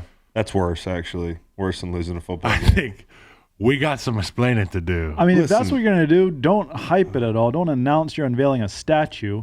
Just have the mannequin appear one day and it's wearing a Mismatch. Sean It's a Taylor Nike jersey. top with a Reebok Reebok pants. bottom. Look at the faces on the people looking at it. Look at that one woman. She Did you might- play the video, Hopefully too? that's not anybody in his family because There's also soccer cleats. I would be just, what the fuck is... Adidas soccer cleats. We got exposed piping in the background of this fucking picture. It really It looks feels like like a a Nike last store. minute Christmas gift. Nike store in London. Yes. Yeah. Buy this jersey. Did you see the video when they unveil it? It's, oh, yeah. Yeah, it's bad. Whoever designed that, I mean, like, I'm wondering if the Washington Commanders are just doing shit now to try to distract from the fact that they're going to get sold. They're looking for a good pub. Meanwhile, winning ball games. Bevel Conway. I got to give my Bevel Conway to USC. I know you guys are probably going to say the same thing because USC am. Notre Dame, the classic look, Coliseum. We covered it earlier. Natural grass. Yeah. Doesn't get better than that. It's hard to beat that, Kyle. The big white horse, Hard whose to beat name that. is Journeyman or Voyager. No, it was like, actually, his name is... Challenger. Unfortunately, it was named after a giant racist horse. And The then, Trojan horse.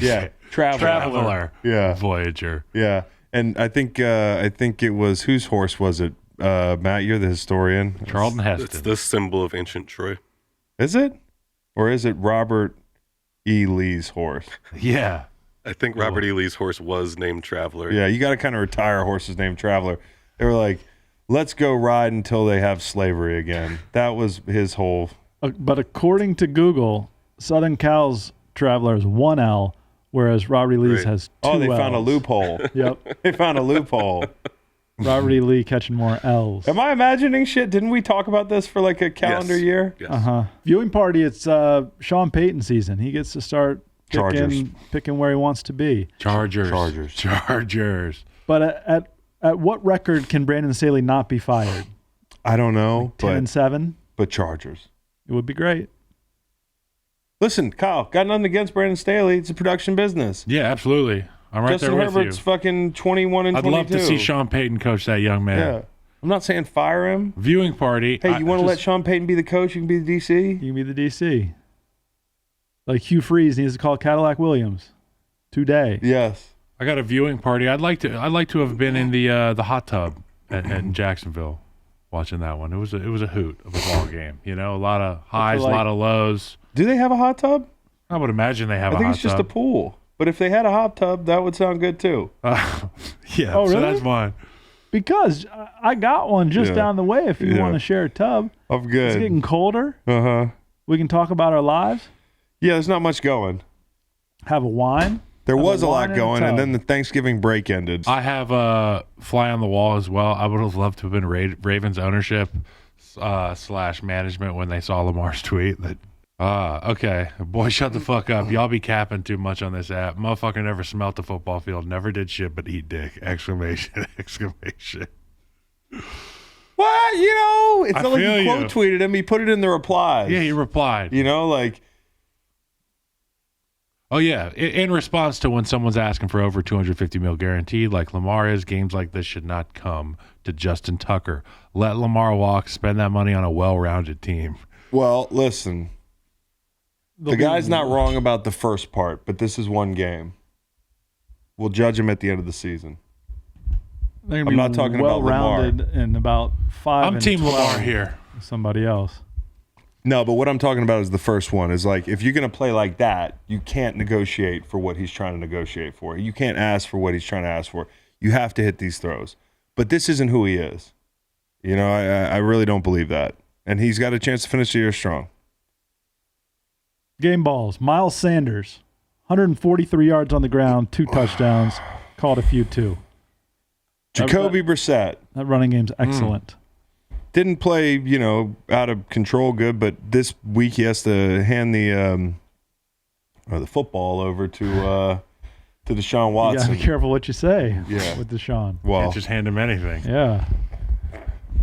expound. It's kind of an open and shut case there. So I think this whole situation sucks. We'll eventually kind of stop talking about it. But Jacoby Brissett, he did everything he was asked to do. He was so classy. He's loved by his teammates. I played with the guy in New England. I just really love the dude. And I was really happy to see him handle himself the way he did this year and play well and hold his head high and beat Tom Brady. So now you've got P.J. Walker and Jacoby Brissett with game balls on the wall for beating Tom Brady. They're going to show their grandkids. Like, where were you when That's I beat? big. Here's another You one were just for you. a twinkle. Because really, it comes down to which game ball, which ball, memorabilia you have at home that you can look at and say, "Oh, I remember that day." And Yep. Beating Tom Brady is a big deal. How old is Jacoby Brissett? 29. I'm going to 28. He's 29. That's interesting. Looks older with that big beard. You know who looks older? P. Ryan. P. Ryan's like Cedric young as Bierman. hell. Yeah. Vibes. for sure. Yeah. We should hand out game balls for the pod. Not getting one. Want to go home. Maybe it's Kyle. He had every single mention loaded up. That's good. I mean, Give it to Kyle. pages of notes. Kyle, I game wouldn't ball. say that. No for thanks. Deion. I give it to the He was team. also Thanks. famously voted president. Motherfucker. I give it to the team. Oh, yeah. Congrats on Here, being let me see president. this. Watch this. This is what Yeah. the guys do. Hey, you know what? You hand it right This back. one's going all you guys. They're all going to be in your locker on Tuesday. See you Wednesday. Psych. See you Tuesday. See We you got a lot tomorrow to morning do. and tomorrow afternoon. More pods. I got Nicole Auerbach with us, and we're going to talk about probably the craziest. I don't know. Maybe it's because I was on the couch for the entire weekend watching college football, so I really soaked it all in. But like, that was a crazy ass weekend. Scale 1 to 10, Nicole, like relative to a normal rivalry weekend, how crazy was it? I mean, it was up there. Obviously, there's been some years where like the Iron Bowl was for everything, and there was some craziness there. But I mean, USC has been down, so Yeah. USC Notre Dame hasn't meant this much, and Michigan flipping the rivalry and really taking control of that series is super interesting. It's been so long. So I think it was way up there. You also saw a historic blown lead by Oregon. I mean, I think that was gosh. the biggest meltdown that I've seen all season. So there was just a lot. So I think it's close to a 10, if not, 9 something. I mean, it was really up there. It was one of those where like I woke up in the day, had a kind of a feeling about how some of the games were going to go. And instantly that was proven incorrect. Like the only game that went the way that I thought it was going to go for sure was USC. Damn, I wish you warned me. Because I was I on tried the to help you on some I know, of the other I know you did. You did. You threw me some. You helped because like when I don't know college football like you do, and obviously I don't. I don't watch it even as much as the average fan. So I sometimes when I have a lean, I gotta text a friend or message a friend, and so you helped me on the Michigan bet, and then there was one more. I think it was Minnesota. Minnesota who covered.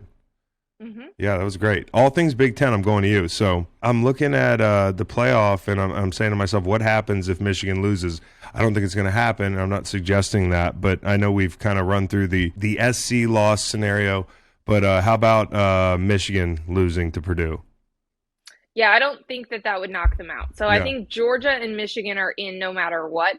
A lot of people are putting TCU in that category, and honestly, they probably deserve to be. I just don't know that the committee would treat them that way because they haven't really gotten the benefit of the doubt in the way that other programs have, but they should be in too. I mean, they've played a really strong schedule, lots of top 25 wins, so they should be well positioned. Kansas State's a good team, but that's probably the diciest of the Power 5 championship games. I guess you could say USC Utah as well, just because Utah beat USC, but that was like an incredibly emotional game at home for Utah, and they won by 1. So I do think there's probably, I'm sure the Trojans are going to be favored. I'm sure a lot of people are going to expect USC to win that game.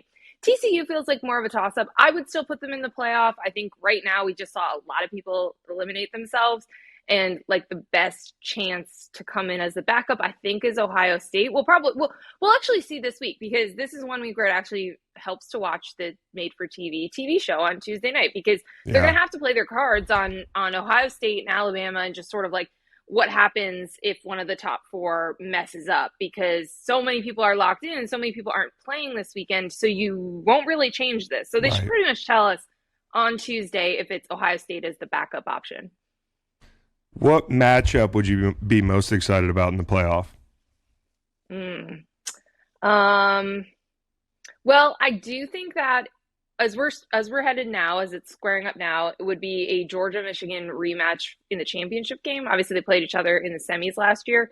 I think that would be super interesting. I would love to see TCU's offense against Georgia's defense. So that's a possible, 1-4 game. Or USC's offense against one of those defenses, right? So I think either way, as long as Michigan and Georgia are 1-2 in some order, and then USC and TCU are the other two, I think you have some really intriguing setups, especially because TCU and USC are so imbalanced. Like, their offenses are awesome, and then their defenses are just not. Yeah. And USC has had this insane turnover luck, which, I keep waiting for that to run out. It doesn't. But they still, they actually played far better against Notre Dame. Like, that was a more convincing win with actual separation in the game, which is not how USC has won a lot of their games. So that's interesting to me, but I would love to see Caleb Williams or Max Duggan against both of those other defenses. So I just kind of hope that that's the way it shakes out. I was texting with my dad, who is obviously a big Michigan fan, because he has spent a lot of money at the University of Michigan. And he was saying that he would much rather get TCU. So he'd rather it be Michigan TCU as the 2-3 game, and avoiding Caleb Williams, who's probably going to win the Heisman. Yeah. And can't really argue with that. That's the X Factor guy. And honestly, I'm watching last night, and, I don't watch every USC game. But damn, dude, this guy, he will keep you in any game, I feel like. And now they could go get blown out in the playoff, but it won't be because of him. I mean, I'm watching last night, and I'm thinking about them in the Big Ten. I'm thinking about, they're playing a very physical team, very big physical football team that has not gotten gashed that way. I mean, have they been gashed that way all year? Notre Dame? Yeah. Not really. I mean, that wasn't, they've had some really bad losses. Marshall and Stanford are bad losses. Yeah. But I mean, they were just carved up. Yeah, so, they were carved up. Yeah. There were moments, but no, not that way. I mean, what Caleb Williams has done over the last couple of weeks, he's playing on a different level than anyone else in college football. Right. Yeah, no, he's the Heisman Trophy winner as long as he doesn't screw it up, in my opinion. We talked about this on the show last week, I think it was. But he just looks so damn cool doing it. When you bet against him, as I did, I was just blown away by all the times that we, Notre Dame, had him dead to rights. I mean, dead to rights. And there were a lot of bad luck circumstances for Notre Dame in that game and all that. But USC had to feel good about on a big stage with Lincoln Riley and a roster that's going to be better the more he recruits, right? Because Notre Dame probably, from a roster standpoint, you could argue has the better roster, but Caleb Williams is just that much of a difference maker. I mean, you got to feel good about what the rest of the country saw is eventually you're going to join the Big Ten. Maybe we can hang in there. And maybe style of play isn't that big of a deal for us. Yeah, I was thinking about that too, but also just how fun it will be to have this type of style of play thrown into the Big Ten. Yep.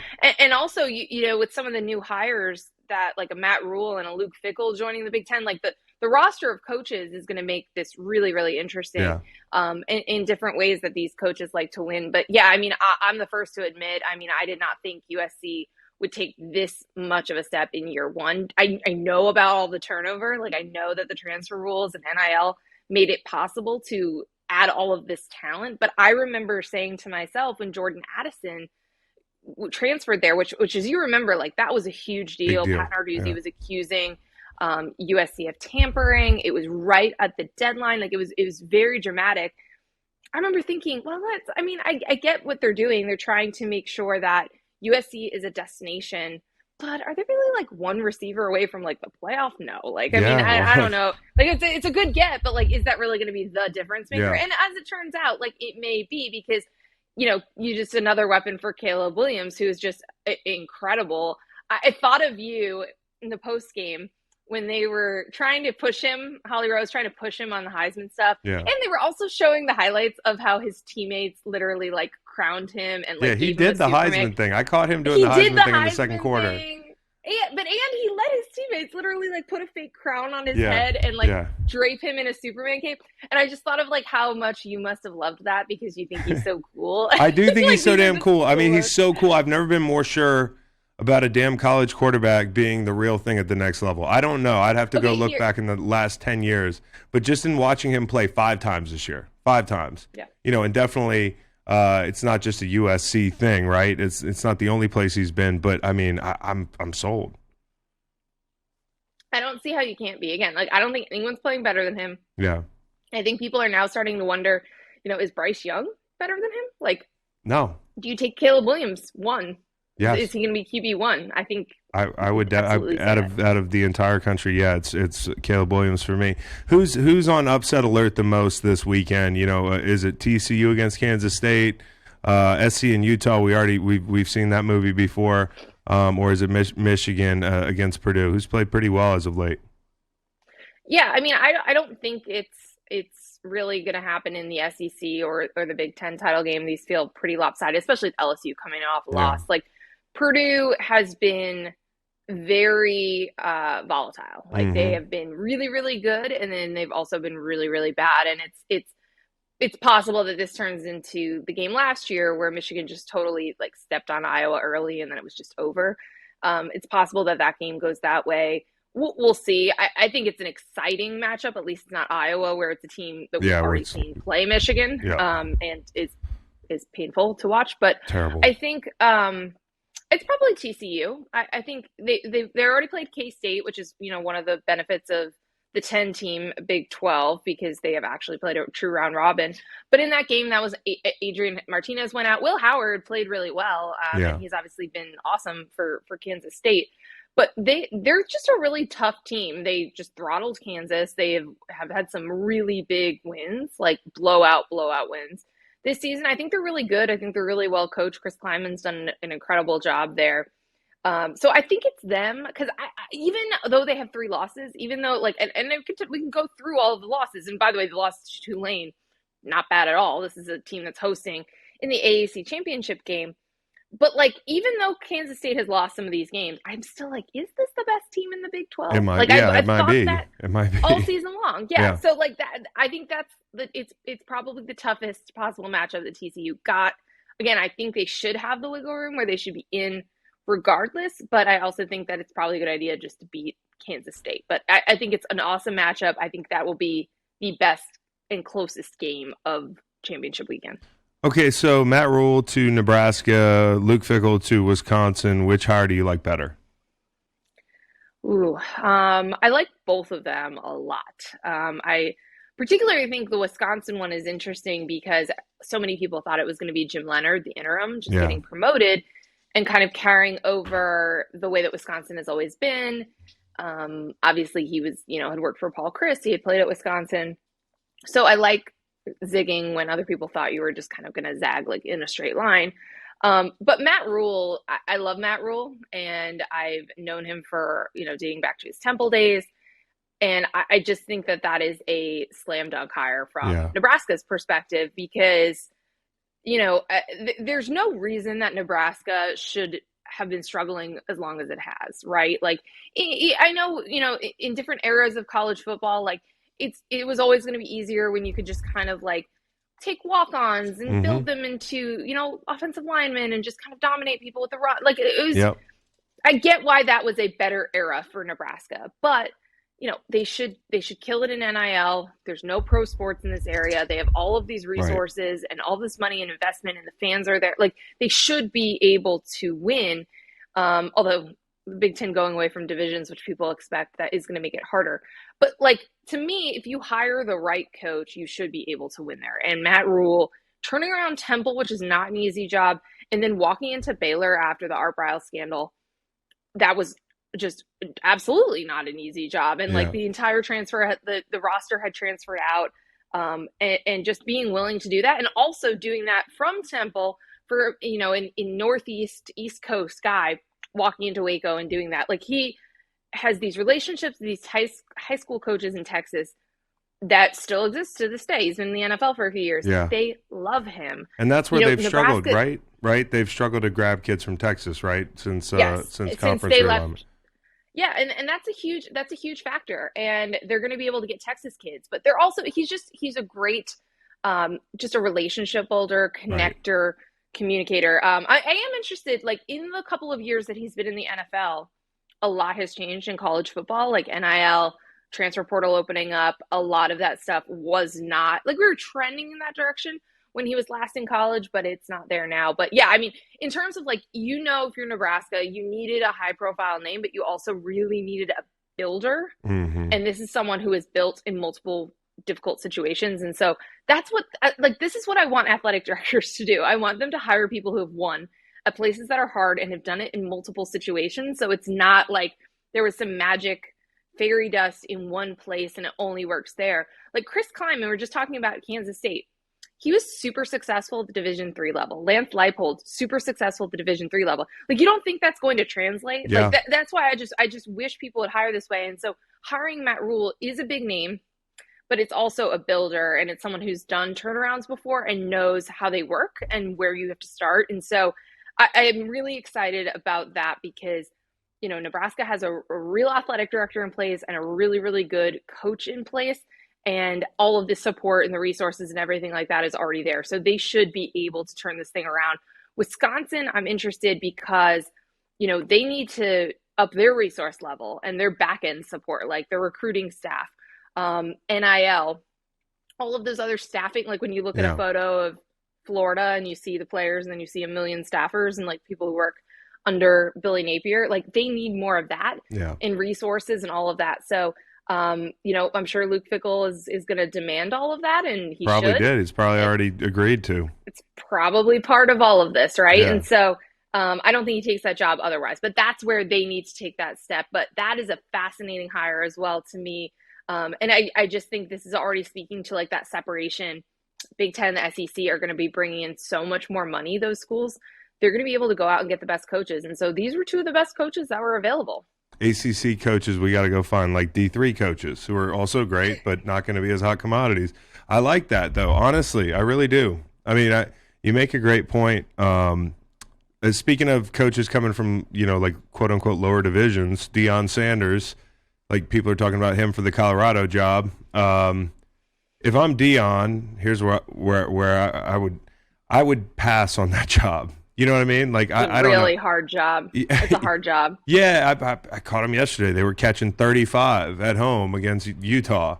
Okay, like I don't see how that job has a ceiling, especially because for Deion, I know there's a lot of people. Reality is waiting for him to screw up so they can say like, yeah, see, I would like him to bide his time and get a great job with unlimited NIL funding.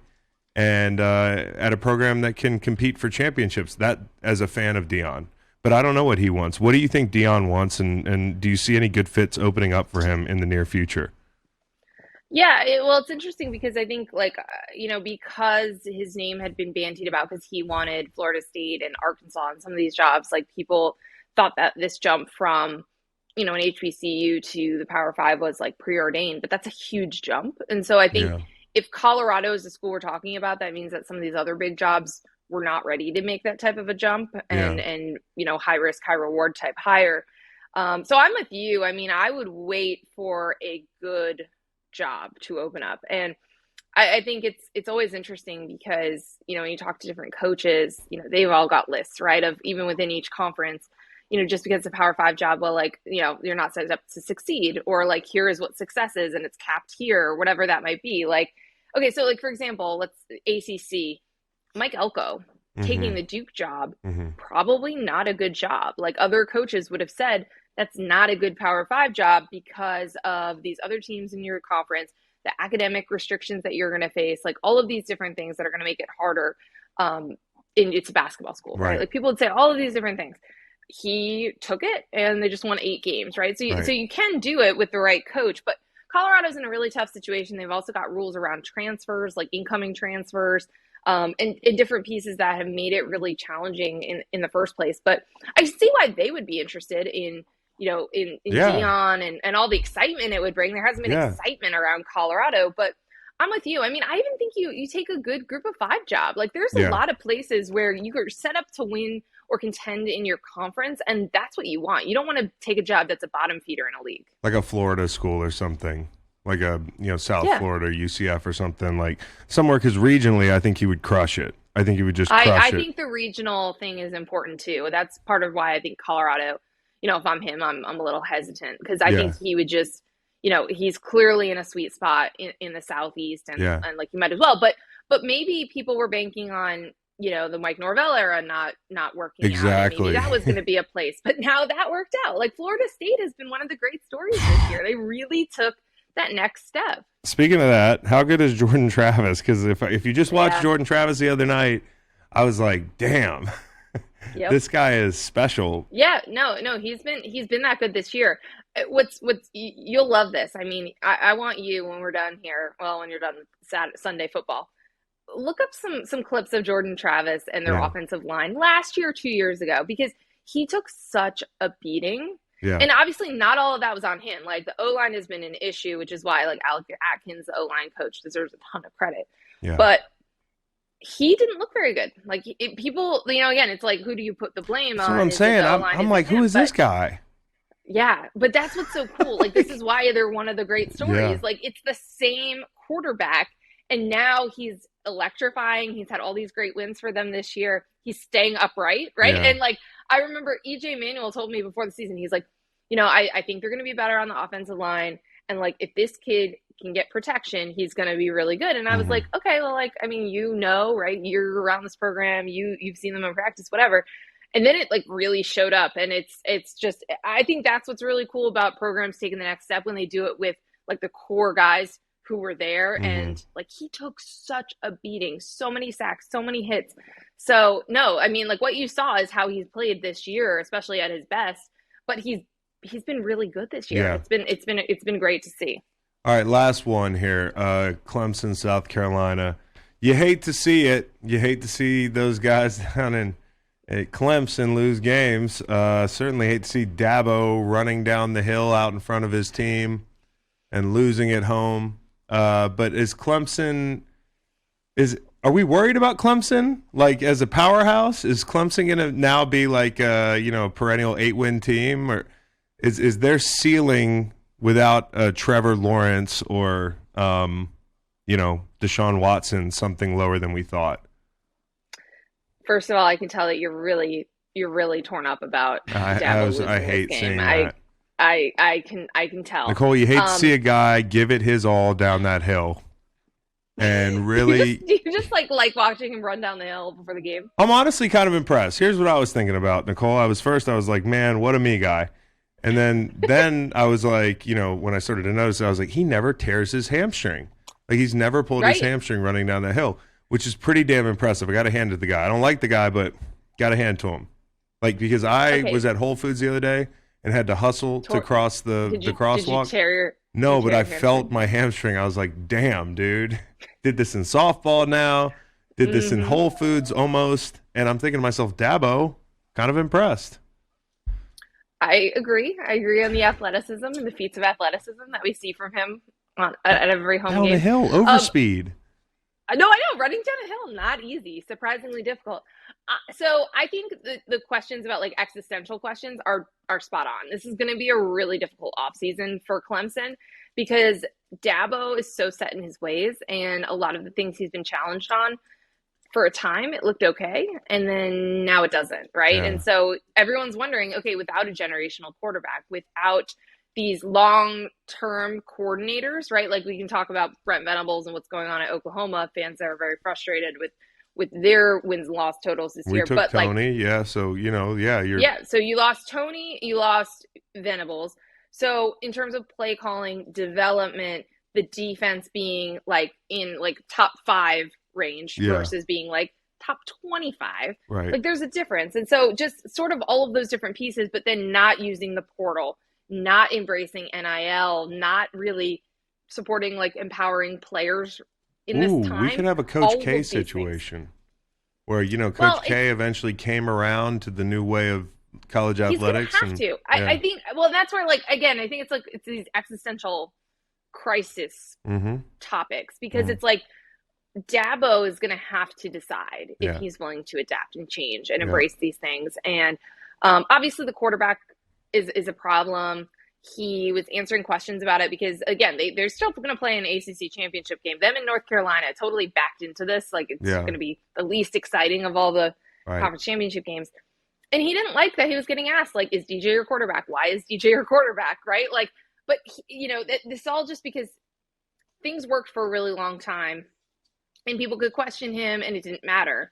And he's stubborn. He's set in his ways. He likes how college football was 5 years ago, 10 years ago. Yes. It's not. So I think all of that stuff is up for grabs. All of that stuff is going to be questioned. It's going to be a long off season for Clemson as they have to figure out, what happens when you're not like dynasty Clemson and you still want to be in that uppermost echelon.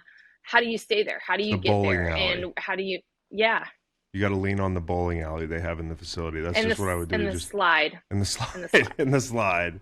Honestly, that's objectively pretty tight. But yeah, I don't know. If I were a Clemson fan, I would just be like, damn, that was a fun little era, and I don't know if we're going to be back there. Like, this is, and the reality is this year, this is as close to anybody's game as it was, and the ACC was down. You had that big list of great ACC quarterbacks. Well, they didn't all play well.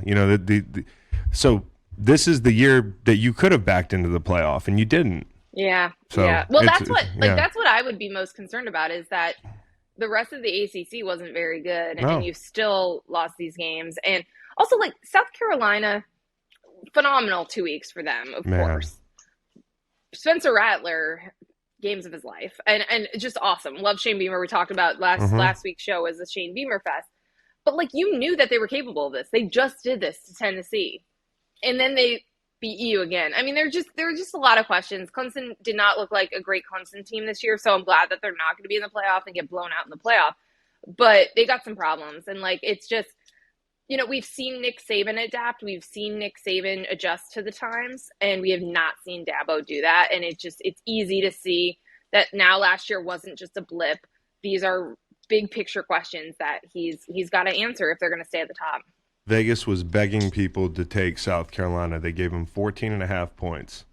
I was afraid. Listen, some of us called that. No, I was on NBC News on Friday night, and they were like, "Are there any good upset picks?" And I was like, "Yeah, South Carolina over Clemson." So I look like a genius. You are a genius. For once. Nicole, you were on fire today. Everything, dude. We got through damn near all of it. It was all crazy, and just to think. I could have bet USC if I knew the great Nicole Auerbach was on the Trojans. Nicole, you should have asked me about that game. I know. Damn. You could have talked me out of it. Damn. All right, Nicole. Well, I appreciate it, and hope Thanksgiving was good, and we'll talk to you next week. Okay. All right. Have a good one. Listen to the full podcast on Spotify, Apple Podcasts, and other podcast streaming platforms. Wherever you want to get the podcast, you can get the podcast. Pretty simple. New episodes every Monday, Wednesday, and Friday. Don't forget to like and subscribe for more content. Podcasts get pretty wild. This is real tame.